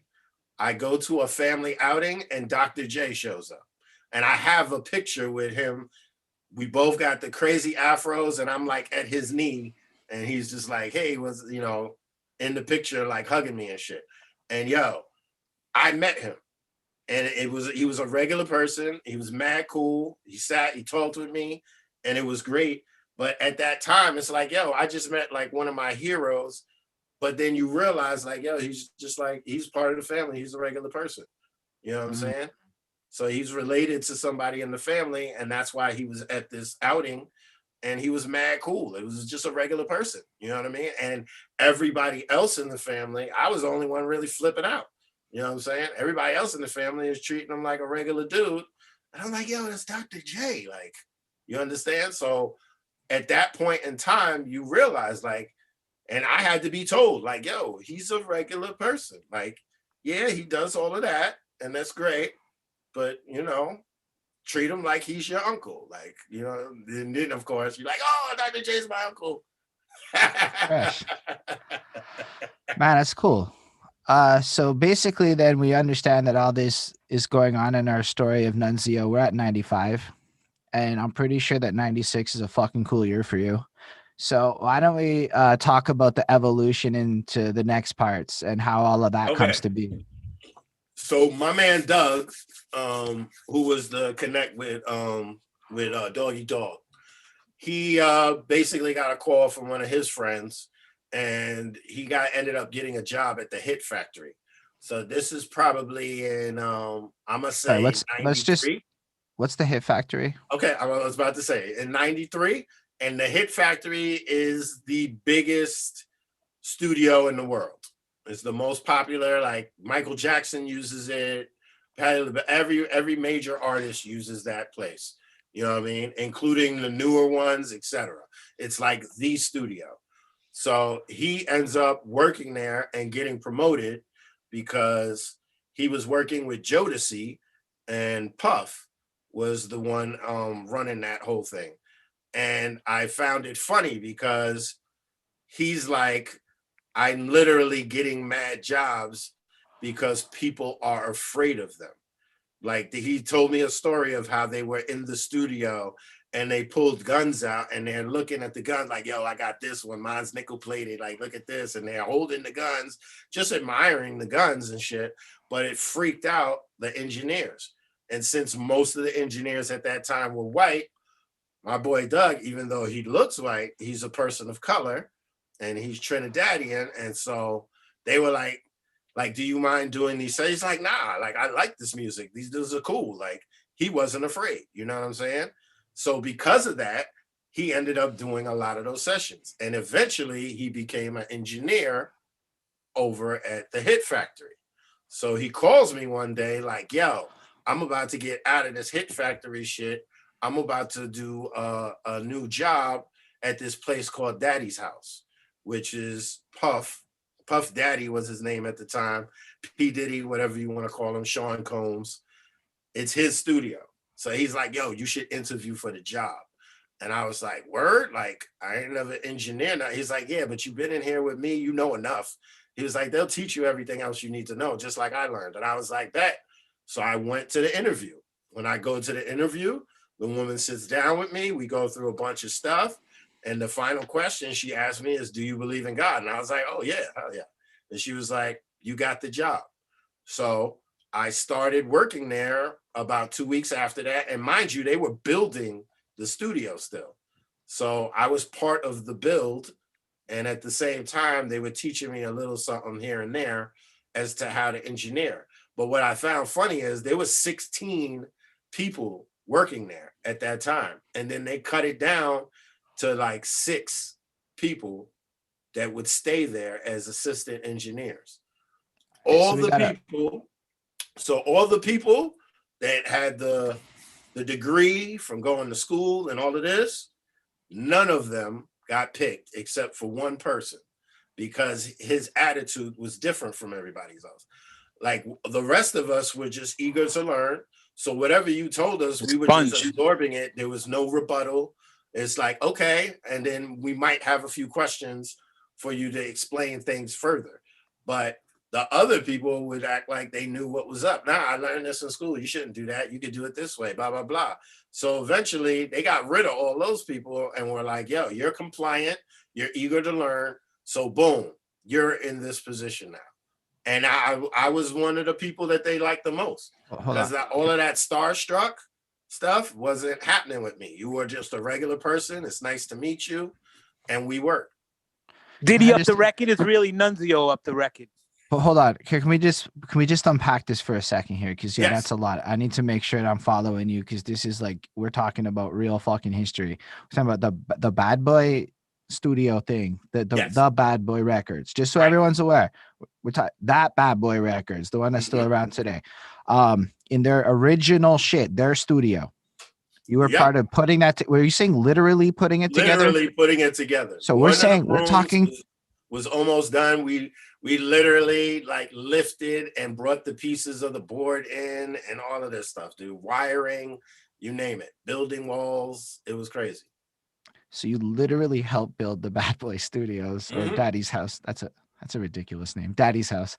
It made sense. Then 16 people. It's almost like a reality television show. That's kind of crazy if you think about it. You're literally part of a Puff Daddy doing reality TV before reality TV was reality TV. And that's how he structured his hiring process. That's actually fucking crazy. Did everybody catch that? He just told us a Puff Daddy strategy of the 90s, dog. That's fucking insane. Holy shit. That's more the manager than Puff, though. You know what I'm saying? Bad Boy is an ensemble. We'll categorize it if I accidentally say Puff Daddy moving forward. I don't mean Puff per se. I mean the idea of Puff being Bad Boy as synonymous entities to my Montreal brain. So just as for the record there. But no, that's fucking nuts. That is fucking nuts, right? So reality TV interview style shits, and that's how they structured it. And you win because attitude is key, and you got that lesson about humility early on, which was to your advantage. So you applied it. But most importantly, I don't even know if it was so much that part. You said that they said, because they're the boss man, right? And when the boss man goes, I want it done this way. The pretentious man goes, dog, I know better. The wise man goes, how can I help you achieve your goals? If that's the position that you're in, you did that. And you were one of 6 people to be an engineer at fucking the beginning of Bad Boys. Fucking, I started as an assistant, but after about a year and a half of being there, I got promoted to engineer. I had learned so much that they were like, you can press the buttons now. I got to ask one more tangent before we go back into your story. Can you just explain the roles in the studio? Because I was looking at your credits and it's going second engineer this and fucking first engineer. Okay, I don't know what the fuck any of that means. Okay, so assistant engineer means you were there. It means that the engineer was giving you instructions and you would do whatever he needed. So they call it is a patch bay that leads you basically to all the outboard gear that you would use for mixing. So if you want to put reverb on it, you're the one that's patching that in so that he could move it on the board and add whatever reverb or what have you onto it. You know what I mean? For instance, but there's a lot to it. There's 2-inch reels. There's so you had a 2-inch machine which has 24 tracks. You when you do a session, you have to align the tracks and basically to put them at 0. And then you have to make what's called a record pad. So when you go back to the song, you actually put it at the same settings in the machine that it had previously, because stuff gets out of whack sometimes if you don't do it all the time. So basically, as far as preparation goes, I was definitely on point with all of that. As far as tweaking the machines and getting everything even, setting up the room, I mean, I was that dude. You know what I mean? In the studio. So engineers like me, but on top of it, I was in a short time, I was able to do a lot of the stuff that the engineer didn't want to do. And therefore I eventually got promoted. Oh my gosh. Do you know what you just did again? You dropped another knowledge nugget, Nunzio. I love it. You're making this very educational for the folks, because I put educational as a tag and I'm like, yes.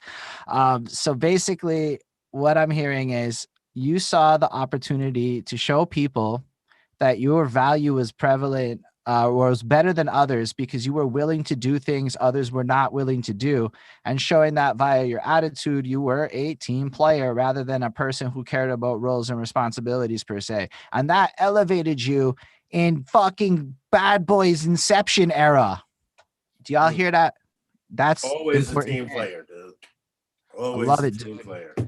All right. So you've explained what the engineering and the whole squad. And so what are the titles officially mean? Like when you say Okay, second so engineer? when you get second engineer, that means you weren't the main engineer or the person that mixed the record, but you probably recorded stuff on that was placed on the record. So you might like, for instance, there have definitely been sessions where it's 2, 3 in the morning. The engineer is like, "Yo, we've been in here since 8. Nobody's gonna record anything. I'm gonna just leave the beat on cycle." You know what I'm saying? And he'll leave. But then at 4 in the morning, 5 in the morning, whoever the artist is will be like, "Yo, I'm ready to record," and then I end up recording them.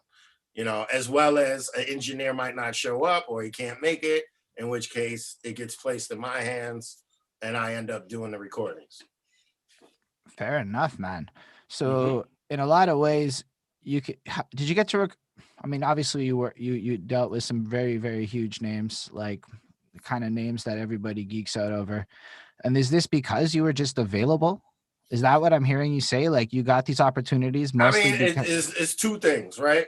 Not only availability, but the fact that I was basically living in the studio. A bunch of us were, you know what I mean? But you're starting your day at 9, 10 in the morning, and you're going until 3, 4 the next morning in a lot of cases, you know what I mean? And so we would be like, yo, instead of going home, and especially since I lived in Jersey, I couldn't get back home until the first bus is at like 4:35 in the morning. So we would literally go and hang out at the late night spots, go watch some live music, whatever it was, and then go crash at the studio for like 2 hours, wake up in the morning, just go back at it. But I had that work etiquette because even when they wouldn't do sessions, and this is probably the more important part that helped me excel at this, was if they weren't using the studio, I'd be like, yo, this room is open. I'd be calling people up, yo, the studio's open. Little Kim ain't coming in tonight. Like, come through. We gonna make some joints. Like, I would use the studio and make. you hear how he casually fucking name drops Lil Kim like it's nothing? Fuck my life, dog. This is a huge moment for me. I'm just saying, this is a huge moment. So you did something again. And you see, I like to study the habits of successful people, and I like to look for habits and how they do their day to day, because that's how I can adopt better habits for myself. And I'm also working in a software company where web analytics and all that shit is a huge prevalent force in my life. And what you said in the middle of that was actually a huge differential from a lot of people's grinds. You popped into the live music venues and kept your ear to the streets in order to do what we call market research up in corporate boring land. But you did your market research along the way. So it wasn't so much just that you were there and available, etc., and that you had the right work ethic. You had that extra element of caring about the user experience, in a way to put it, of caring about the perception of what the person who wants to consume the product is, because you're actually around a fucking consumer. Right. And Well, I'm gonna tell you too. This is even bigger part, and I'm kind of segue a little bit backwards, so it's easier for you to understand. But and Zoo can attest to this right here. We're in high school and we're too young to get into clubs. But we got friends that could drive, and eventually I would be the driver, he would drive there too. But we would go to the city and go to these venues and go see people perform without knowing who they were. In particular was a place called Quando's, and it was Rosie Perez that put this together. So literally, and I'm gonna tell you, one of the best nights too. We went there one night and they're like, okay, we got this dude Trench coming up. And we thought his name was Trench because he had a jerry curl, he had this long trench coat on. It turned out to be Tretch from Naughty by Nature. You know what I mean? Which we realized later on. But we also saw Leaders of the New School before they were Leaders of the New School, before they even came out. We saw Busta Rhymes a few times up there. We saw Poor Righteous Teachers. The best, of course, was KRS-One. We used to religiously see him there. And it was just like all of these artists. So, it was like Lyricist Lounge to a degree, but it was before Lyricist Lounge. So you had Lord Finesse, major stars that would be there. And then you would meet people that you were like, I don't even know who this is. Yes, Lord Finesse is one of them. Andre the Giant is another one. And it's just a bunch of talented people. I so you actually would am a go big there and fan be of like, that yo, my mind is GITC. blown. We saw MC Light in there one time. And it's like, yo, like it's the greatest place in the world. You understand? So when I'm going out into the streets and doing this thing, I'm going to venues and doing the same thing. There's people there that I don't know, but I'm like, yo, I'm going to this show because it's probably going to be a good show, or somebody recommended it. And sure enough, every time you go, there's always a jewel in there. Yo, just for anybody coming in, we're talking 96, right? So he's talking like, this is what we call golden era, if I'm not mistaken. You're in the goldenest of the era with the goldenest of the people. Right. You're a golden era people. You're just one of them. To me, like, I see no difference between you or any of these other dudes, in my opinion. Plus, you get bonus points for helping build new metal. Props. Big points in my heart for that. So, and that's dope, dog. I love it. I really am so happy that you shared this with us. And I hate that I have to do this, but my bladder's killing me. Yes. We got to take like a 5-minute pee break, if that's okay with everybody. If that's okay with y'all, don't be clicking off or leaving or anything. I just got to pee real bad. That's okay. Yes, that's fine. Very cool. Can I come back? Can I play a song while you're doing that? Yes, please do. So I'm going to promote my man Big Zoo's new album, which is coming out on December 18th, right? It's called No Beast So Fierce. And what I'm going to play you is a single that is actually out on YouTube with a video. The album will be out on the 18th, like I said. And this one is called The Butters. It's a freaking phenomenal song. Also with my man Prolific One, aka Propane. But yeah, y'all need to peep this. The audience in the comments is saying yes. It's where they used to hide they box cutters. Bringing it back. Under the butters. It's where they used to hide they box cutters and other tools they use to injure one another. More murals and funerals, more crying mothers. They never truly learn what they meant to one another. The subtle hateful messages sent to one another. Failure to repay funds they lent to one another leads to brother killing brother. I seen humans born from the same mother plotting scheme to murder each other. It's not black on black crime, it's just crime. It just happened to be blacks involved with that crime at that time. Don't let them change up the narrative. It's the new narrative. Progressive, powerful, the zoo narrative. Take it from Christopher. I shift the uplift, the listener. Share gift like rare piff, pole positioner. Delegate and administrate the commissioner. Fight sinister to free all political prisoners. The butters. Straight from the gutters, rusty razor, open your cheekbone. Lizzie bag, scammer thought, credit card cheat code. The butters. We not paying at retail. Yap a whole rack, hit the hood for the resale. Poor, so we steal, plus we live for the thrill. Herald Square, Bloomingdale's, Broadway to Ville. Boosting and racking, tear through Manhattan. Hood stars with gem stars in premium fashion. Pony hair suede outerwear on some necks. Wow. Big homie got security under pressure. Run up in the outlets, layer up, hit the exit. Purple label, cashmere, exotic and precious out of hand. 96, 30 deep, Sherpa sheet, color of noodles. Over low snow beach, I'm not playing. These mac and cheese Tims stay scuffless. In this prison of material lusters, the butter. Yeah.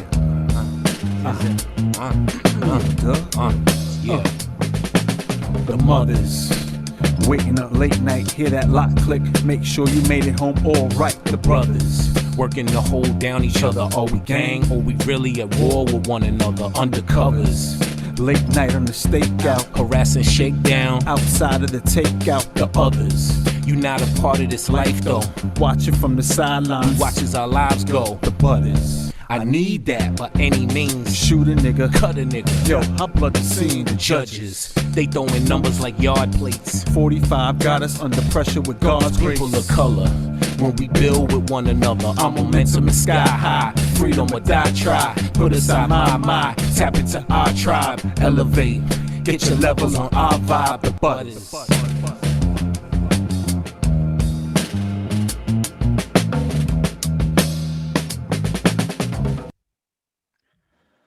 My gosh, that song has been stuck in my head. I'm not gonna lie, since the first time I heard it. Like I watched that music video, whatever, but the way it's produced, the way that Big Zoo and shit, fuck, I can't remember the other dude's name. Propane, I'm aka so sorry. Prolific One. Propane. Was a brain fart. I'm on the live. Sometimes that happens.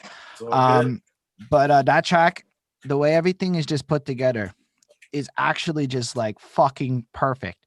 Like you sit there from the first note, the way it rides that groove, the way Big Zoo, you understand the pocket, my friend, and that is a fucking ridiculously well placed thing. Your voice is absolutely smooth like butter, and Yeah, and we produced that one too.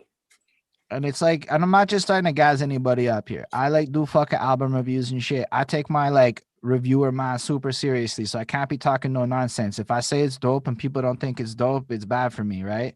So I have to like give you full credit. Like of a lot of the tracks I've heard this year, The Butters is an earworm while giving me political messaging and stuff. But that's more on the Big Zoo end, I would say. What are your contributions to that? Were you involved in that song? In the making of it, Yeah. production wise. Tell us more about that. Cause I personally didn't know that. And Zoo, I have a production team, and we, Solid Ground, we call it SG for short. You know what I mean? So we've done like a couple of albums and all of this, and we try to stay in the whole SG thing. So for our production team, we call it Strategy God to stay within the whole SG thing. So we call it Strategy God. It was his idea. He brought it here, and we cut it up and made the beat. But that's another like humble, like all over my album, you're gonna see produced by Strategy God, and people are not gonna know what that is. But for the insiders, Strategy God is the production team of me and Nunzio, and it's just years of producing and making music together, and like you said, being in the pocket, and that record is a product of it. So None is always the last one to like toot his own horn, but every song on there you see that says produced by Strategy God is produced by me and None.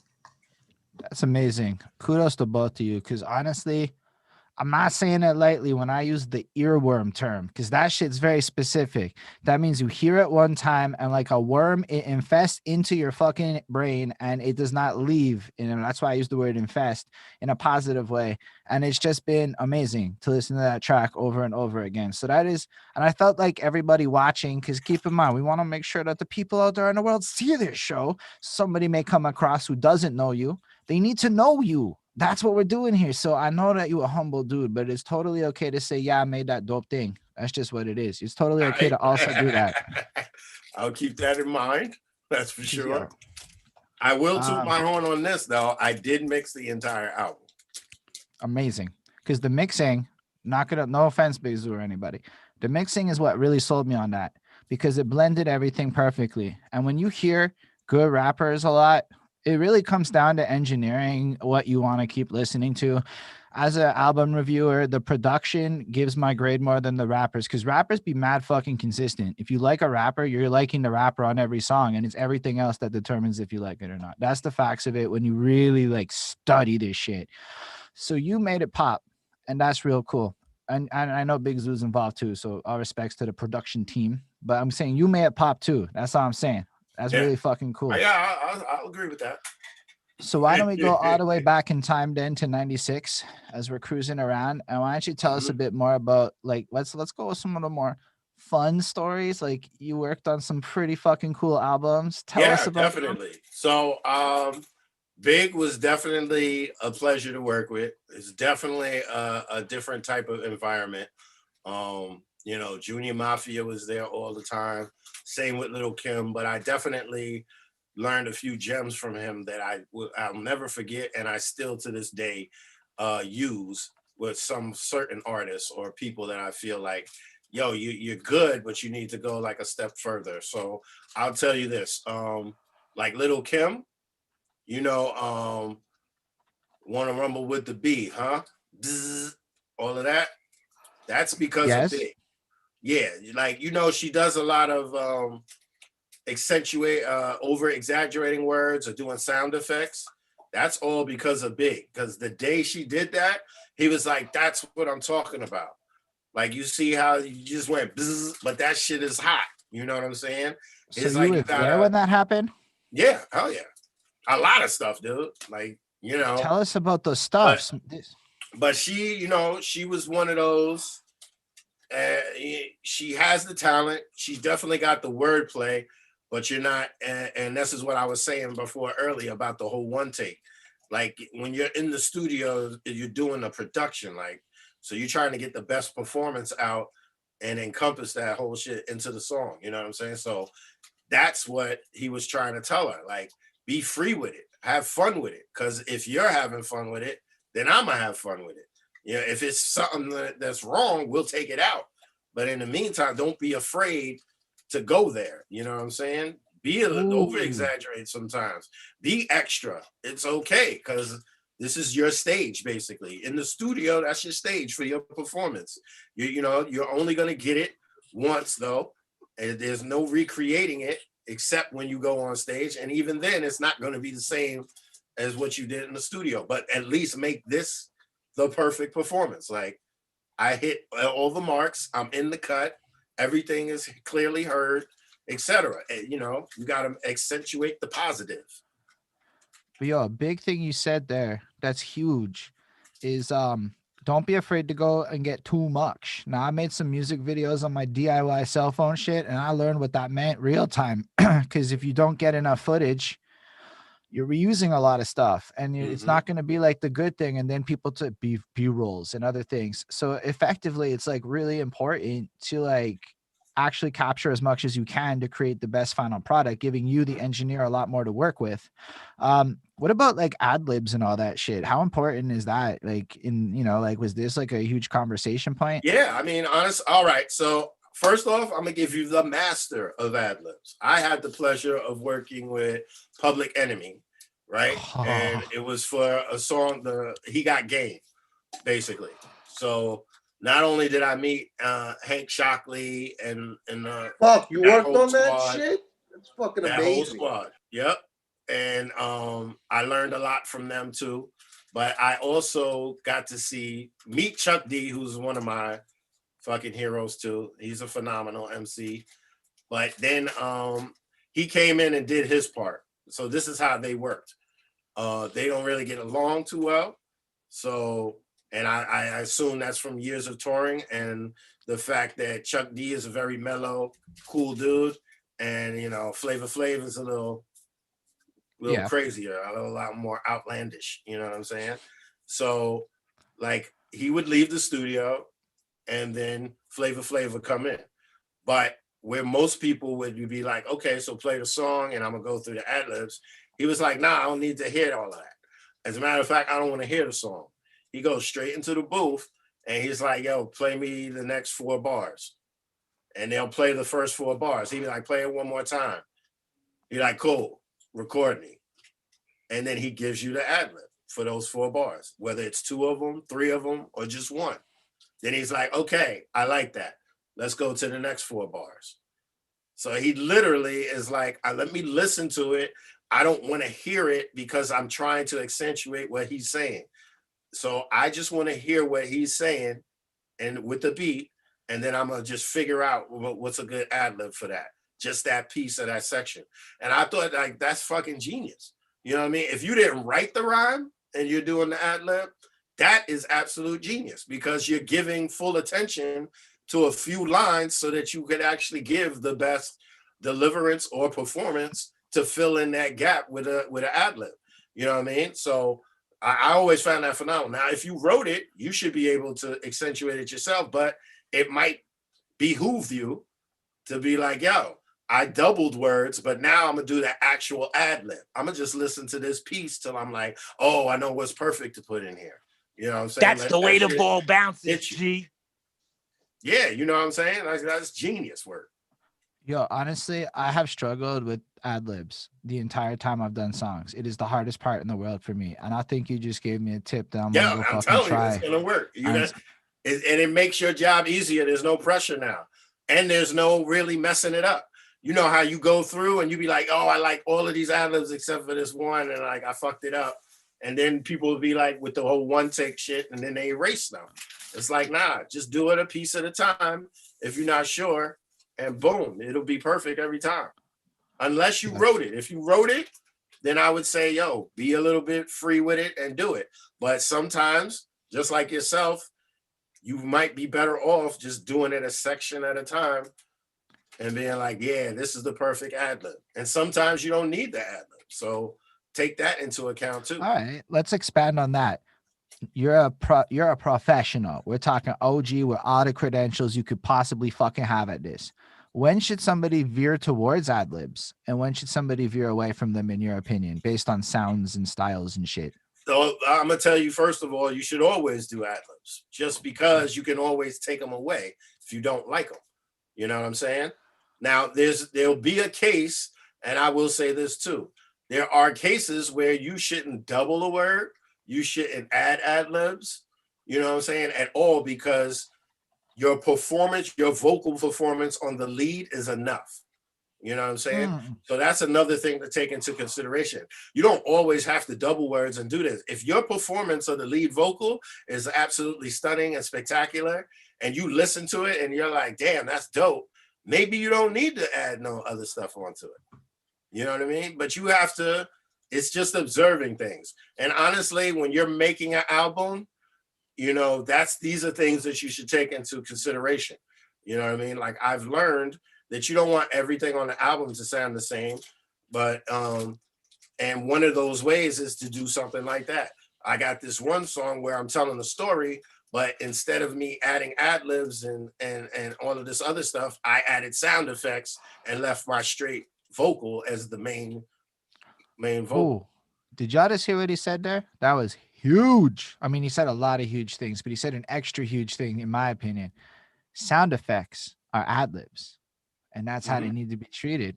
It's something I noticed Eminem did, and maybe whatever about his reputation, but he's really good at using sound effects as ad libs. And it's something that I find makes his song stand out as bigger and more loud, in a way that Puff Daddy's stuff sounds bigger and more loud than other people's things. And I really, I hear it in a lot of, especially the more pop oriented music. It's almost like you can't have pop music now without good ad libs. Underground's a whole different universe. Underground is just niche markets for days. So it's pick a niche market and there's enough people on the internet that'll like you. But the pop world is very different. You're talking, you know, it's a production, and I like the way that you put it out. It's almost like every song is a show or a theater piece, or drama is an element in this, right? And that's something that I discovered along my journey, is that the classics, the shit that transcends time and gets that timeless quality, has that more theater quality. And I'm into albums. I love albums that tell stories. I've looked at both Biggie albums. I've looked at the first Lil Kim album. So I'm telling you, I've reviewed your work. I didn't know I reviewed your work back then, but I've actually reviewed your work. So I'm saying, like, straight up, it's fucking incredibly and impeccably timeless. Look, as much as Biggie's dope, that's not what makes these records last forever. It is the sound of these songs being perfect that makes the record last forever. That's why it's called production. It's a production, dude. You're literally doing layers, and there's stages to it. You know, there's coming up with the idea, finding the right beat, then spitting the right thing on the right beat, you know. So there's a whole bunch of stuff that's involved, because you'll scrap a lot of stuff, you know what I'm saying? Like, oh, I like this idea. And you know who's really a genius? I mean, who does that a lot is Nas. Like, Nas is like a true like writer. So there's like 3 songs that I've been involved with him that never came out, and I've never heard them. You know what I'm saying? Because he starts it out and he has a great idea. He might have a chorus, he wrote a verse, but he never gets back to it because he's on to the next thing. And he's like, yeah, while it was good, I wasn't really feeling it like that. You know what I'm saying? So it becomes incomplete, which is probably why he has the lost tapes. Those are probably those type of songs. You understand? Yeah, that's crazy. I mean, like, you're just like walking us through like the shit you would just find on the internet casually, just like it's nothing to you. Like, that's crazy, dude. I'm just want to thank you again for the gift you've given me for this conversation, because so far this, like, we're over 2 hours in, dude. And I'm like, I just feel like you've upped my knowledge game to a degree I was beyond my expectations. I was excited beyond my expectations. So thank you again. I feel I have to keep thanking you to show people that that's important when people give you big gifts, like the knowledge nuggets you've dropped on us. But let's go back to cool stories. Anything else you can share? Because this era is crazy. Like, what is it like being around Bad Boy while they're taking over the fucking music industry? Some of the my white favorite parties. The white parties, none in the hand. Yes, please. No, Big that's Zoo, true. feel free to get him to tell these stories. He doesn't think any of this shit is a big deal. That's why it's Oh hard. my gosh, Get the big Nunzio. deal stories. He'd be like, the one where Biggie gave me a blunt. You know what I'm saying? Yeah. That's, To be fair, let's talk about the one where Biggie gave you a blunt, because that's as cool as probably all the other ones. Because this is a realization story for me, right? So you got we were going to the Palladium, and Funk Master Flex was spinning, and they had some new music for him to play at the Palladium, which is always a great thing. You know what I mean? New music nobody's heard before, but you know it's so hot. It's like the crowd's gonna fucking love this. So he definitely was at the studio. Everybody comes through. You got Total, Black Rob, The Locks, all the Junior Mafia, Little Kim, and then you got all of the people that come with that. You know what I mean? A bunch of people. You know what I'm saying? So it's like a celebrity fest in that motherfucker. D-Rock. Yeah, exactly. You gotta understand, Nunzio. I am a 33-year-old dude.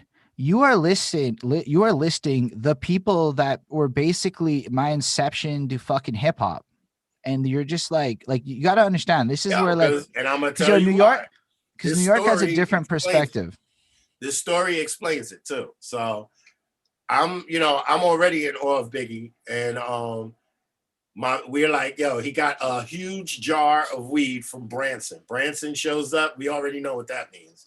And you might know of Branson from Redman comments. He does not know. He does not know what that means. No, I don't know what anything means. All right, so no. Branson is basically the connoisseur. All right, I don't know what a Palladium is. I don't know what that is. I'm not gonna lie. I was like Google later moment. So you get weed in plastic jars or in bags, right? Branson is like the upper echelon of weed in New York at this time. Like, he's got a bunch of celebrity clients, and he puts his weed in the sealable jars. You know what I mean? Like, that you would put preserves in, which was, to me, was genius, because we had never seen. And this is in 1995, before the marijuana industry as we know it exists. So before anybody was ever doing any of this stuff that exists now, that guy was doing it then for the celebrities in New York City in 1995. Apparently, Branson's also on the 24 Hours to Live track. Is a place he's actually mentioned from CB Mac, who's watching on my side of things. Yo, on a lot of songs, dude. So Branson comes by, he brings him an ounce in one of those jars. But now everybody in the studio, for some reason, nobody had any weed. So Big is just giving out weed to all these people. So myself and two of the other assistants, we get together. My boy Coco actually knows Big. So we like, yo, let's get like some money together and ask him for some weed. Coco's like, bet, let's do that. We get $20 together, and then we like, here, Coco. Coco's like, nah, yo, I always do it. One of y'all do it this time. And everybody's like, come on, dude. You know him like that and all of this. So long story short, I end up being the person that got to go in and do it. So it's just him and Little C's in the room, big ass jar of weed sitting in the middle of the table, and they both smoking joints by themselves. So I walk in and I'm like, yo, Big, could I get like $20 worth of weed out of the jar and all of this? And then he looked at me like mad, like, what? He's like, yo, man, don't ever be coming in here waving money, trying to get weed from me and all this. So I'm like, oh, shit. Like, this nigga set me up. Like, I feel bad. Like, he's about to yell at me. And he's like, yo, dude, we family. Put your hand in the jar and grab some. Like, that's what's up. You know what I mean? Like, don't ever do that. Don't be coming in here begging for weed and shit. Like, grab some, dude. We family. Like, smoke. And I was like, oh, shit. But, you know, me being the person I am, I just grabbed enough for us to fucking smoke like 2 L's, you know, which is what we was trying to do. You know what I mean? And the funny shit is, when we went to the Palladium, he came up to me like, yo, do you have any of the weed you took left? I was like, nah, I only took some so we could smoke then. He was like, eh, because he ran out, you know what I'm saying, in the Palladium. So I was like, damn, I should have grabbed more. I'd have been the man. You know what I'm saying? Because I would have had that shit.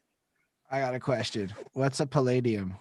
The Palladium is the greatest fucking hugest spot as far as hip hop goes at the time. It was right on 14th Street and it was downtown and it was just a huge fucking space, 2 floors. There's like a balcony area, stadium seating on that balcony area. And everybody who's anybody would go through there at any given time. And the line, you could be waiting like an hour. You could have got there when the doors open and be online for like an hour, 2 hours. Okay. So I have another question because Big Zoo said a keyword that popped up to my young teenage self. So a big deal in my high school life was when Avril Lavigne showed up to a white party in a black outfit or something and he let her in. That was like big fucking headline news, right? And that's huge because, yo, I'm Canadian. Avril Lavigne is fucking royalty. Let's be real. She's dope. She's also, fun tangent point, she has the 10th best-selling album international in Japan. Avril Lavigne outranks the Beatles or some shit. It's fucking nuts in that chart in Japan. Anyhow, so tell us about the white parties if you were there, because that's fucking insanity. I don't really do white parties, but he throws a lot of parties. So, you know, if I'm not working, I'm at those parties and, you know, it's a beautiful thing. So there's 2 that I'll tell you about. There's one that was just a pop-up, like out of the blue. There was already a party going on and Puff's in the studio. He's in a good mood. He's like, yo, everybody go to this address. So it's like people are piling cards and we just go to the address. And when we get there, he goes to the front. Of course, he pulls up in like the limo and gets dropped off. He got a driver, you know what I mean? So he pulls up, gets dropped off in the front, signals everybody to come over, goes to the dude at the front door. I want to get all these people in, blah, blah, blah, etc. No pat down. We good. It's me. And they're like, cool. So we all get in. We go inside, and the first thing he does is go to the bar, and he's like, yo, throws like 10 G's on the table, and it's like all the drinks are free for the rest of the night on me. So it's open bar. Everybody's getting drunk. And we drank, we dancing, there's mad chicks in there, we having a great time. I get a tap on my shoulder, turn around, Robert Downey Jr.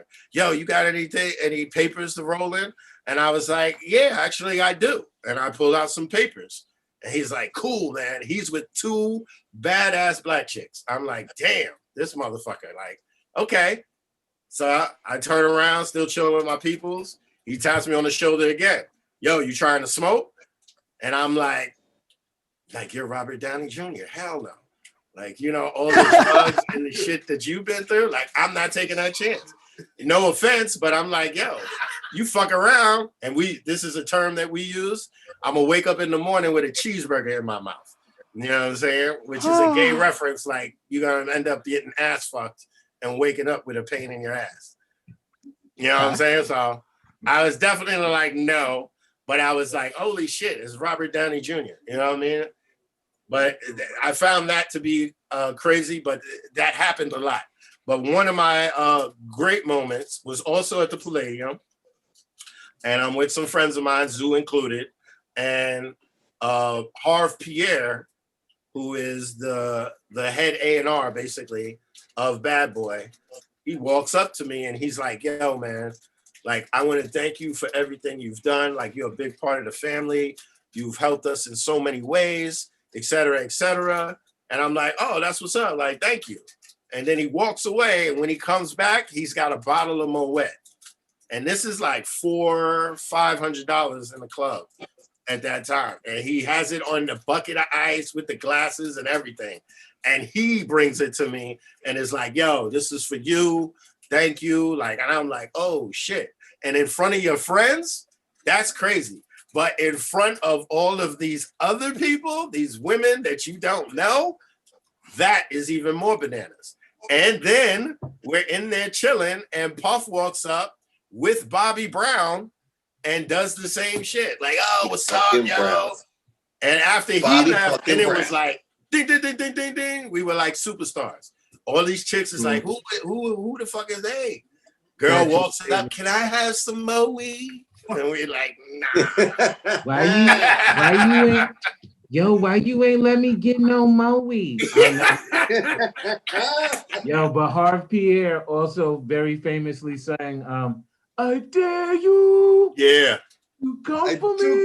Yo, I love, by the way, I'm one of the, as somebody from that era that was like young and like looked up to all that, I thought that Harv Pierre on the hooks was dope as fuck. Yeah. I love Joe Hooker's sound. Joe Hooker. And Bob, everybody who I grew up around hated him and hated that sound because they hated Bad Boy, right? Because Bad Boy was the most successful thing. Yeah. So everybody just like hated on everything they did. And he in particular, they hated it on really hard. And I was just like, what are you talking about? This is so lit. Like he sounds dope. Like he sounds like, I don't care if he's a professional singer or not. He sounded dope. You brought up a good point though too, Flacco. Is like when Nunn was working at Daddy's house, it was also, you know, the golden age of also a lot of the like J. Rue the Damager, Company Flow. Yeah. Oh, so did you work with Company Flow? Say again. I worked with artists that LP had on Def Jux. I think that was. And you worked with Well, I'm just gonna say that's cool enough. Worked with A$AP Rock. Yeah, but what I'm saying is walls. You worked with A$AP Rock. Was that it was like Nunn was working almost for like the dark side of the force at the time. Yeah, they were working for Puff. I mean, Big evened it out because we was all enthralled by Big. I got to meet Big. Well, saw Big one time. This is when he was he had a red Land Cruiser. I was outside waiting for Nunn to come out, and this is when he was messing with Charlie Baltimore. What I was interesting was we were all playing music by like all of the super underground, like super gritty underground people, but Nunn was working for arguably, you know, the shiny suit guy. You know what I'm saying? It was a weird position. And from it, because a lot of what he said, those late night Little Kim sessions when she wouldn't show up, like Nunn would call us at like 3 a.m, like, yo, can you come to the studio in the next 30 minutes? And we would just break night using that level of studio. You know what I'm saying? It was a beautiful time, you know? Yeah, it definitely was. We had cracked the code, you know, like we were in my mind, we were like the lowliest underground fat beats, rapidy rap dudes working in a Little Kim session. You know what I'm saying? It was like a weird crazy. Yeah, it was crazy. Banana. And by the way, I think that like you were probably mentioning those names because those names, J. Rue the Damager, Company Flow, it wasn't that they were necessarily directly hating on Biggie and Bad Boy, but it was like they were part of what waved they were kind of the artists that other people who weren't a fan of Bad Boy being number one, they were the artists that kind of waved that flag of like, not everybody is that. But J. Rue did have a record though. J. Rue had he did. It's called One Day. And he tells like a story rhyme about how like Diddy had hip hop kidnapped or some shit. Yeah, so I remember that. He goes at Camp too. Normally. Yeah. Camp had one too, so. But, I mean, also weren't kind of like Mos and Kweli, like there was like controversy, like, you know, and like you guys probably speak to this, but they I think one of the major songs that kind of like everybody gravitated to at the beginning was the one where they kind of were telling a story, and it was as if though most people took it as if though Puff was the assailant in the story. Yeah. Well, you know, I had a lot of those, dude. I've been to Faith's house and chilled, smoked with her. There's definitely had a crazy connection with Black Rob to the point, like, he was locked up. He got signed to Bad Boy and got locked up. And then when he got out, he was crashing at the studio a lot because he didn't really have a place to go. All that money was gone. And I used to record him late at night. So when he finally got the opportunity and he gave him Whoa, after he did Whoa and they put that out, all of the records that I have recorded with him late night, they pulled all those reels out like, yo, we got to make this album. So like, I'm partly responsible for him being able to put a record out that fast because I would fuck with him late at night. You know what I mean? Like, yo, let's just record. You got shit to do. I got you. Yo, this is insane. I just have to I want to keep talking about this timeline, but you said Aesop Rock, and you gotta understand, like that to me is like the geekiest shit ever. Like, and just on the other end, Aesop Rock's last album is my best performing organic video that people cared about because people like fucking love Aesop Rock. All right. So I don't know how popular he is everywhere, but I want to hear everything you can tell me about working with that guy because that guy is fucking something else. Okay. He's okay. So there's only one person that I would put above him as far as writing goes, and as far as quickly and then delivering it like excellently. You know what I'm saying? Because his wordplay is bananas, and that's Jean Grey. Jean Grey is the only other person I've had in the studio that could just write some shit out, and then when she spit it, you be like, "How the fuck you just write that?" Like, nah, you had some ideas. Like, there was like some notes on the paper or something. She'd be like, nah, I just wrote it. Like, be like, what the fuck? He's one of those. You know what I'm saying? Like, wordplay, phenomenal. And you know, it's I don't want to call it nerd rap, but it's intelligent rap. Like, it is nerd rap. If you don't know shit, you're not gonna understand what the fuck he's telling you. You know what I mean? You can't be. You can know shit, and nobody knows what the fuck. The Aesop Rock fan base is a bunch of people divided on what the fuck he means. And as an album reviewer, I get like fearful. I have to add prefaces like, "Yo, listen, guys, listen. I know I don't know. I'm just guessing." And then people tell me in the comments, and literally nobody agrees. I'm like, it's nuts. So like, it's a fair assessment, and that's on purpose. Speaking of, I mean, I'm going nerd rap, but I'm also pivoting into white guy rap. Do y'all fuck with this artist named Cage? Cage. Are you guys in Quebec aware of Cage? So I don't, because like I'm on basically spent 4 years catching up on culture, but most people I believe fuck with him who care about underground. Anybody that cares about underground cares about him and is quick to throw him in the Eminem chat like fucking fast. Like they're just instantly brought together as names. Saying Eminem stole it from Cage. Like that's a stock sentence in my life. Wow, I've heard it like 500 times. No lie. There is, I guess, like a shock rap factor to Cage that I could see people aligning with Eminem. But what's interesting is a lot of Cage's shit is just real stories from being fucked up in a mental institution. He's telling ill stories. But early Cage shit I was heavy. I'm a super big fan. And he had the song Agent Orange. The Clockwork Orange, the Agent Orange, the Necrobeat. That record is bananas. I mean, any way to start with Cage is a record. That record was big in New York City's underground. I got it off of Stretch and Bobbito one night, and I took it to my boy who at high school who like just, you know, same as me, was into underground shit, and like we were like blown away. Like, what? It was the brain was infected by devils. Little thing that was just like, what? People said his brain was infected by devils. Yeah, man, that's just crazy. But yo, I gotta go back to Aesop Rock because I'm really curious about what it's like to work with him beyond just his. It's great, dude. Like, this is what I mean. Like I said, you know, you treat people like they're regular people, and they will be regular people around you. He's a fucking great dude. Like, and he's a phenomenal talent. And that's what made it really good for me was I wasn't really up on him when he came to the studio and I recorded him. You know what I'm saying? Which tracks did you do? Huh? Oh, I couldn't even tell you, dude. I've done so much recordings and stuff. Like, naming tracks is like out the question. You're on a track with him, none, no? Huh? Are you on a track? Oh, no. I'm not on the track. There was a lot of Def Juk stuff that came through my doors as the dojo. Oh, I thought you were on the track. I thought that's what Carnage was saying the other day. Oh, no. I mean, you know, we got along, and the stuff he did, I just was like, damn, dude, like, I'm bugging that I haven't copped your freaking records. Like, I'm fucking up. Like, you know what I'm saying? This is like, it was like a realization for me.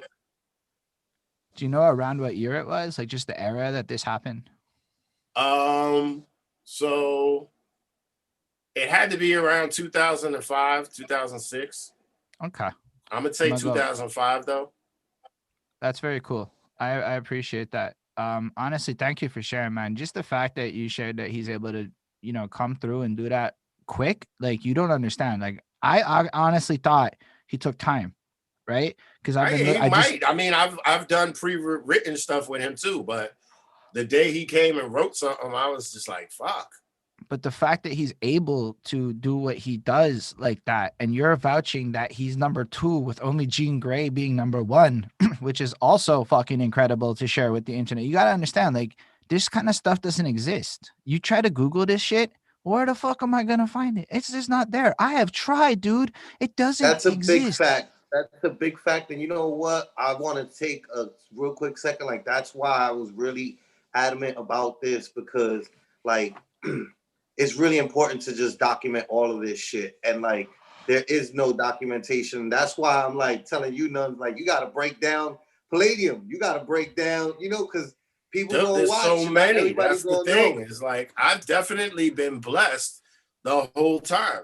Because I've got errors. I had an era where I was performing with hardcore groups and freaking beat nuts, etc. You know what I'm saying? I got an era before that where I was just seeing people before they were popping. You know what I mean? And they're like most humbled state, like their early goings. To recording the biggest stars in freaking Daddy's house. Like I met freaking R. Kelly in there. Oh and when my he gosh. did I'm Fucking You Tonight. He didn't even record it in the studio with me, but Puff had him through, and he's like, yo, this is Rashid over here, blah, blah, blah. And he's like, hi, I'm Rob. And I'm like, Rob, R. Kelly, you're R. Kelly. Like, what the fuck? Like, what's up? You know what I'm saying? Like, it's great. So, honestly, though, I just appreciate you, Nunzio. And first of all, I want to get through the whole story. I don't care how long it takes. If we have to do 7 of these, Nunzio, allow me to be clear. Yeah, because this hasn't even gotten to end of the week. You know what I'm saying? That's why I'm like, we're in. I don't want to end anytime soon. That's not where I'm going with it. This is saying that there is nothing more fun I could picture myself doing tonight in this moment than having this conversation with you. And I say that with all sincerity. That's like I appreciate it. Nah, for real, dude. And I know there's people watching on multiple platforms and multiple streams, and everybody's sitting there going, what the fuck? Because I know that I just want to add a little context piece that I noticed something when I talked to the New York guys. You guys see the world of hip hop in a very different lens than, say, me, right? I am, in a lot of ways, a very different market, a demographic, and a way of seeing the entire world. And for a lot of us, which is probably everybody not from New York, we're looking in. And you're just part of it. It's inherent in second nature to you. So stuff that you downplay in your mind, like insignificant story pieces, is context I look for as an album reviewer. As I have a show called The Classic Quest, we're a little derailed right now, but once a week we do a classic album from all eras. We've done 156 of them now. And we're going to keep going as much as we can, and because it's just delightful. But when we do get hit in the comments, it's often because of stuff like not knowing what the fuck it is to be in New York. You go listen to like Wallabies bars on a Wu-Tang record, and you literally do have to buy RZA's book to know what the fuck that's important, right? Like that's actually what happened. I had to buy the Wu-Tang manual to understand Wu-Tang bars, because the Wu-Tang fans are assholes and I don't really like talking to them in the comments, but I respect their fucking vigilance and dedication. So it's big love in me calling them assholes, but it made me step up my knowledge game so that they weren't mean to me anymore, because they're fucking mean. And I don't know. Staten Island. I don't know what that means because I'm from Montreal, right? That's like words, and you read blog articles and stories, but it doesn't mean. I got one for you with Wu-Tang now. So let's do it. We went to me, Zoo, and a few of our friends went to the very first performance of them in Manhattan, right? So we were mad geeks, super excited. I don't even remember the other people on the freaking stage. You know what I mean? We were just hyped to go see them. And no lie, dude, like 70% of the crowd before they came on, all of a sudden all had Wu shirts on. Like all these t-shirts came out and people threw them on top of their shit. And we were just like, oh shit, like there's a gang in this motherfucker. And yo, no lie, 2 chicks is standing next to us and they rolling up the blunt. Like, oh, this shit about to go down. They got the Wu shirts on and everything. And yo, they lit that shit. and it came mad close to Zoo's arm, and he was like, "Oh shit!" Like, and looked at her and pulled his arm back. She's like, "Oh, don't worry, baby, I ain't gonna burn you." Like all of it, yo, these bitches was hard, yo. I was like, yo, this shit is crazy. But you know, as soon as they started performing, all that so I other just shit gotta went out the ask window. one thing. Because we're streaming live to Twitch and they have some policies. Oh, my bad. Cursing. That B word is probably one we should dodge in the context you used it. Okay, understood. Because of rules made by social media platforms. And so I would add in also LGBTQ stuff, anything related to that world. All right. I feel cautious with language use. I'm just for the safe, you know, we don't want to get in trouble. I understood, dude. It's not a problem. Let's just anyway. Sorry to interrupt you, but keep going because this is delightful, dude. But like, as soon as they started performing, we were just all into the performance. But it was definitely phenomenal. And then when they get to the "Sue," yo, the whole crowd, it's like your ears was buzzing. Like, oh shit! Like so many, it was so loud, dude. But that, you know, that goes to show you their organization. You know what I'm saying? They would bring half of Staten Island to the freaking Manhattan. So it didn't even matter if you knew who they were or not. After seeing the amount of people that had the shirt, and then they already got the albums and the records on Smash. But to go to a show and have 70, 80% of the crowd be cheering for them and all this, even if you don't know them, you're going to be like, yo, I got to get this. Like, this is a phenomenal performance. It just alters your whole state. Like, I have to be a part of this. So do y'all hear what he just said there? That was huge, beyond the cool story of being at the Wu-Tang show and seeing what they did. But I have a story that I can match with about Montreal history a little bit. So back in the days, there's this cat who goes by the name, he currently goes by 1990V and previously Mac Vibes. And Mac Vibes got signed. He got a lot of attention at like 18 years old. And I can tell you how it was because I was performing in the bars back when he was getting his buzz on. And I can tell you what it was. We was performing at bars that did not card and they were 17. Do you know what 17-year-olds are willing to do? Go anywhere that will let them drink. So he could show up at every crowd with 30 tickets sold. It didn't really matter what he sold like. And I'm not going to say names about quality because actually the dude is an extremely talented guy. I think he's a fantastic guy. He's currently on some melodic trap shit. And he was actually dope back then. And but it was more important is that he could bring 30 people to a show. And especially when there's only a capacity of 100. You bring 30 people and they're your boys. Oh my gosh, he got signed. So you just, and you know who else? Wu-Tang did that. And you also added a layer that we did not add and none of us really think about is branding. I barely even have fucking merch, right? I never even thought about that, but you brought up such an important point. It wasn't just that there was a large army there. They were a uniform in support of the squad. And I think a lot of people nowadays on their solo grinds and efforts forget about the power of community. And one of the things that's attractive about End of the Week and what y'all have built is the community angle. Like y'all like have diehards, okay? Y'all have people who it's almost bamboozling how diehard it is to me as a person who's new to this like little being here, just watching it, right? End of the Week Quebec is going big in your honor. I watched fucking debates about your honor going on. Yo, that's how big your community is. I don't even know if you guys saw it. It doesn't matter. That's how big it is. I know it's in other countries because I fucked with this guy in Switzerland and whatever. So all of this ties into the power of community. And that without, because Wu-Tang is fucking forever, okay? Like, it doesn't matter what country you're in. They're one of the biggest brands that exist in the world. It is beyond hip-hop. I know people who've never listened to a song who bump that W and have no idea what it means. They just know it's the W and it's dope. And how did that happen? Because I bet they got a fuck ton of footage, and you shared this with us, of moments like that where they had a bunch of guys with W's on. A crowd of people had their back, probably knew all the fucking words to their tracks. Wow, Don, do you know what you shared with us there? Everybody watching this just learned everything that I just said there. Holy shit. Thank you, sir. Then that's the beauty of it, because once we get to End of the Week, that's what we were doing. Live performance wise, there was nothing better that you could see on stage. Like, you that's know, crazy, and you don't even know us. You know what I'm saying?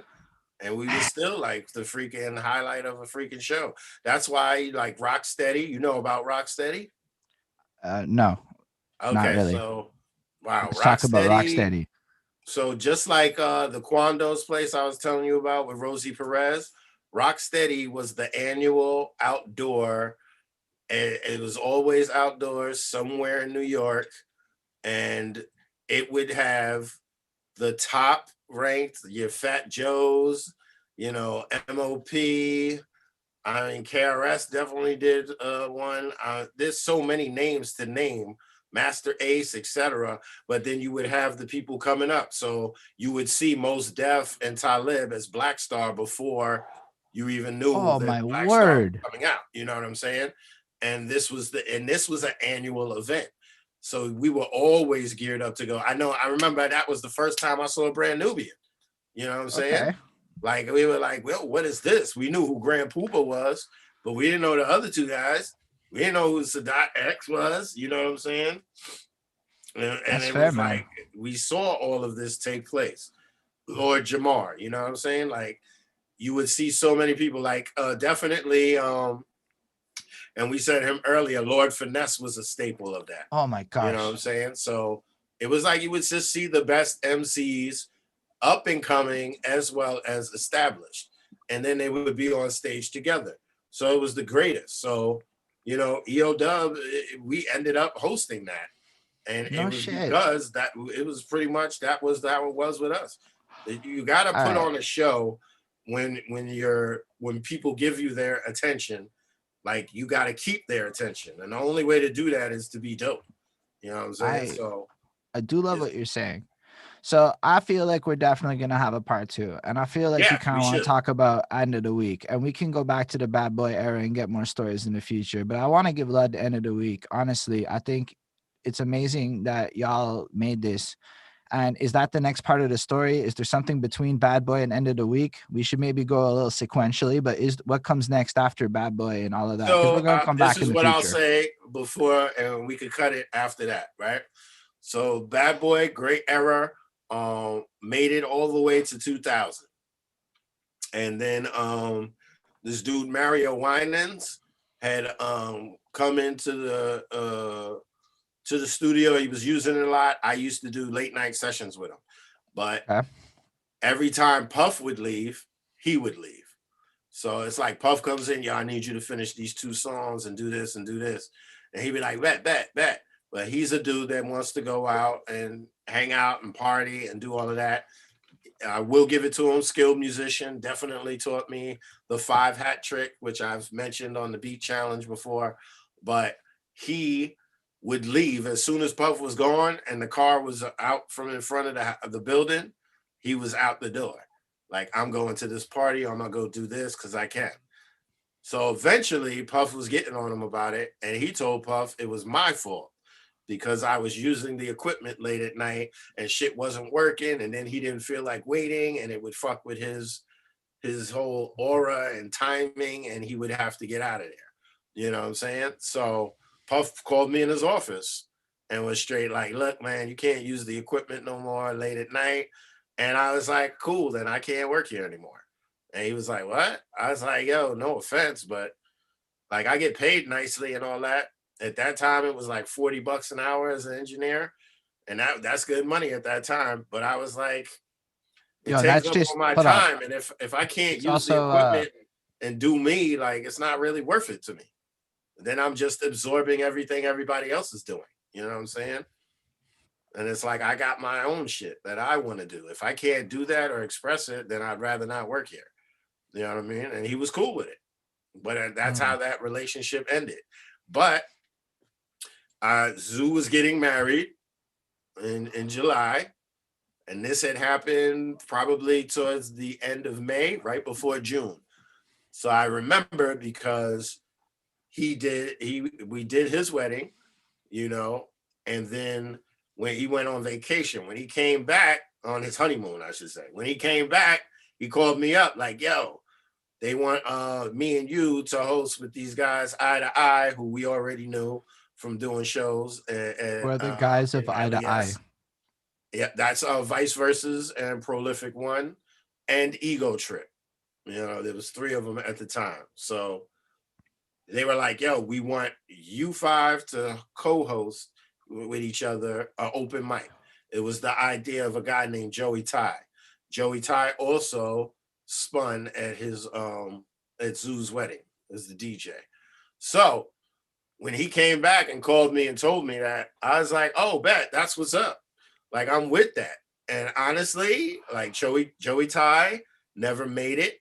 He got diagnosed with cancer, and unfortunately he passed away, I think 6 or 7 months after we started End of the Week. But Vice brought Scram Jones, and we started off in Baby Jupiter, and then a whole new era in my life freaking began. And it was like, I've always had this happen, but every time I have a little errors in music and the things we were doing, you know, the Doggy Dog was one of them, you know, performing on stage with them was a whole nother one. Actually going to see people before they were up and coming was one of them. But definitely after Daddy's House, End of the Week was the next era that started in my musical life, and to me is one of my favorites. Like, right, so I love the fact that I worked for Bad Boy and met all these people, cool people, still love them to this day. But the End of the Week is like we did what nobody would give us, or the break we would get in the industry. We got to talk about this. So what's the birth date of End of the Week? Let's start the story. What's the birth date? Where does it begin? I don't know if Big Zoo knows this. He's on the call. That's why I asked. I could look it up, but it's the third Sunday in 2000 That's August. good enough. That's Sunday, a good enough date. August of 2000, and that's when we always anniversary is the third Sunday in August. That was the first night we met and started at Baby Jupiter, as Ra shared, and then we spent a long time at Baby Jupiter. Then we went to the Pyramid, and then we went international, and that's how we have this family now. But August of 2000 is thank you so much. Birthday. All right, so tell us about the beginnings of this and what your experiences were like. We'll save that for part 2 because that's going to take too long. That's a whole era. Whole another era. But I will say this: on Facebook, it's Nunzio, Nonezeo. I post a lot of stuff that End of the Week is doing, as well as a lot of new music that's coming out that you should all check out. And I also have a GoFundMe going on that I'm going to promote too for my studio. I'm more than halfway there, but I still need help to reach to the final goal so I could set up some more video-wise, making this place more, I don't even know what to call it, but improving upon the studio that I have now to the point where we could do live performances in here, etc. So here's what's up. We're going to link that everywhere we can on our side of things, 100%. I personally donated, so that's how much I believe in your shit. I'm not even saying it for credit for you. I'm saying it to validate anybody watching this. It's more on that end. That's how much I put up, and I'm in Canada. So I had to put up $50 US.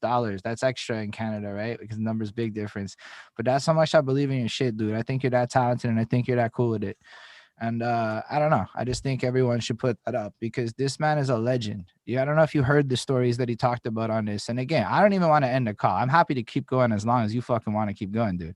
For me, I got nothing else to do except play video games. So trust, this is far more interesting. I do understand if you have other things to do. No, I do. I actually have to record somebody in about 14 minutes. So I totally appreciate that, and I'm happy to wrap up, and I love that you gave us this much of your time. And anybody that wants to, shoot the shit a little bit after to wrap up and, just discuss, we can totally do that as well. Because Nunzio, that was a gift, man. That was a gift. I don't know how else to express it. This is going to be one of the most memorable moments of my life because this is going to be my first big interview thing ever. Dude, you know what? A friend of mine said this to me too. Like, and this is funny too. Like, he was like, "Yo, dude, you like Black Forrest Gump?" He was like, "You remember when he was running and doing the marathon, and then he wiped his face, and then the dude had the smiley face." He was like, "That's the type of shit you do, man. You don't even realize it. Like, you be helping people out, and then phenomenal things happen from the little bit of advice or the little nudge that you gave them." And one example that I'm gonna give is a dude named Ariel Borajal, who worked at the studio. And he started out there and he didn't know much, but I'm like, "Yo, I'll teach you whatever you want to learn. And I was, matter of fact, after hours, when people aren't here, let me know. We could work on stuff. And yo, I used to literally go to all of those places. I would go and hang out and see new talent. I would approach the new talent like, yo, I work at Daddy's house and I would like to get you in the studio. You know what I mean? Amazing. A good example of this is a group called Hydra, which is GMS, LR Blitzkrieg, and Wild Child. LR Blitzkrieg actually has a project out now with Bad Seed called The Sixers, which you should check out because that shit is fire. But definitely they performed, and from the performance I saw, I was like, this is dope. Like, yo, I got the studio. Y'all should come in. And yo, they came in, did like a 5-6 hour session, but that was practice for Ariel so that he could get his stuff up. Ariel Barajal now has 4 Grammy plaques for mixing in this world. Yo, for artists. Like, and I can't tell you the artist that he did it with, but yo, my man has 4 Grammy plaques for the mixing that he's done on albums. I really appreciate everything you've shared, man. And I really want to talk to you again. I also want to talk to Big Z. I want to talk to everybody I can talk to. But because this is a video and it's a production, and on my end, I have some supporters, we got to do a little outro bit, right? Because that's just the way it is, because this is a video after the fact. So, yo, thank everybody watching this for reals. I mean, even if on the live you stick around, whatever, follow us at, twitch.tv/the EOW channel. We're going to have everything linked on our end. I don't remember the channel. My channel's behind that suit. So we're going to be streaming this live everywhere because it's about building that community on the internet. So make sure that you do follow the End of the Week channel. Make sure that you go support their live pages because they have a fucking thing running all the time. This is on their channel for the people on my side of it watching. This is hosted by them. That's why I have their logo on my screen right now, because they are in collaboration with us on this. This is a big group effort, international things, right? That's why it's called Bridge the Gap. It's about making bigger connections, okay? So thank you all for watching this and being here for this amazing episode 1. All right, we got an episode 2 lined up. That's a very exciting thing. As soon as I can get the public confirmation to announce it to people, as I will. I don't know if that can be done right now, but it's going to be amazing. And then the 3rd episode is lined up, and we're going to keep it running up, bridging that gap of knowledge. So thank you all for watching, because without you folk being here, what's the point, right? Like, you guys are here. That's what we're sharing the knowledge with. Thank you for giving us your time like that. If you did like it on the likable platforms, like it. Follow on the followables, subscribes on the subscribables, whatever we put this on, etc. And on my end, special thanks to the patrons: Ismail Gadamsi, Chris Prato, Jonathan Barnes, DJ Black Hurricane, Linda Williams, and Scribble. They're dope. They support what we do, and we got to shout them out in every episode of what we do because they give us love like that, and that's just how it is. And again, that's about it for the intro. I do like to end my shit with a live long and prosper. That's just what it is. But we can keep talking for as much time as you want to give us. And thank you, man. Nice verse too. Is it? That's amazing. That's pretty fucking cool.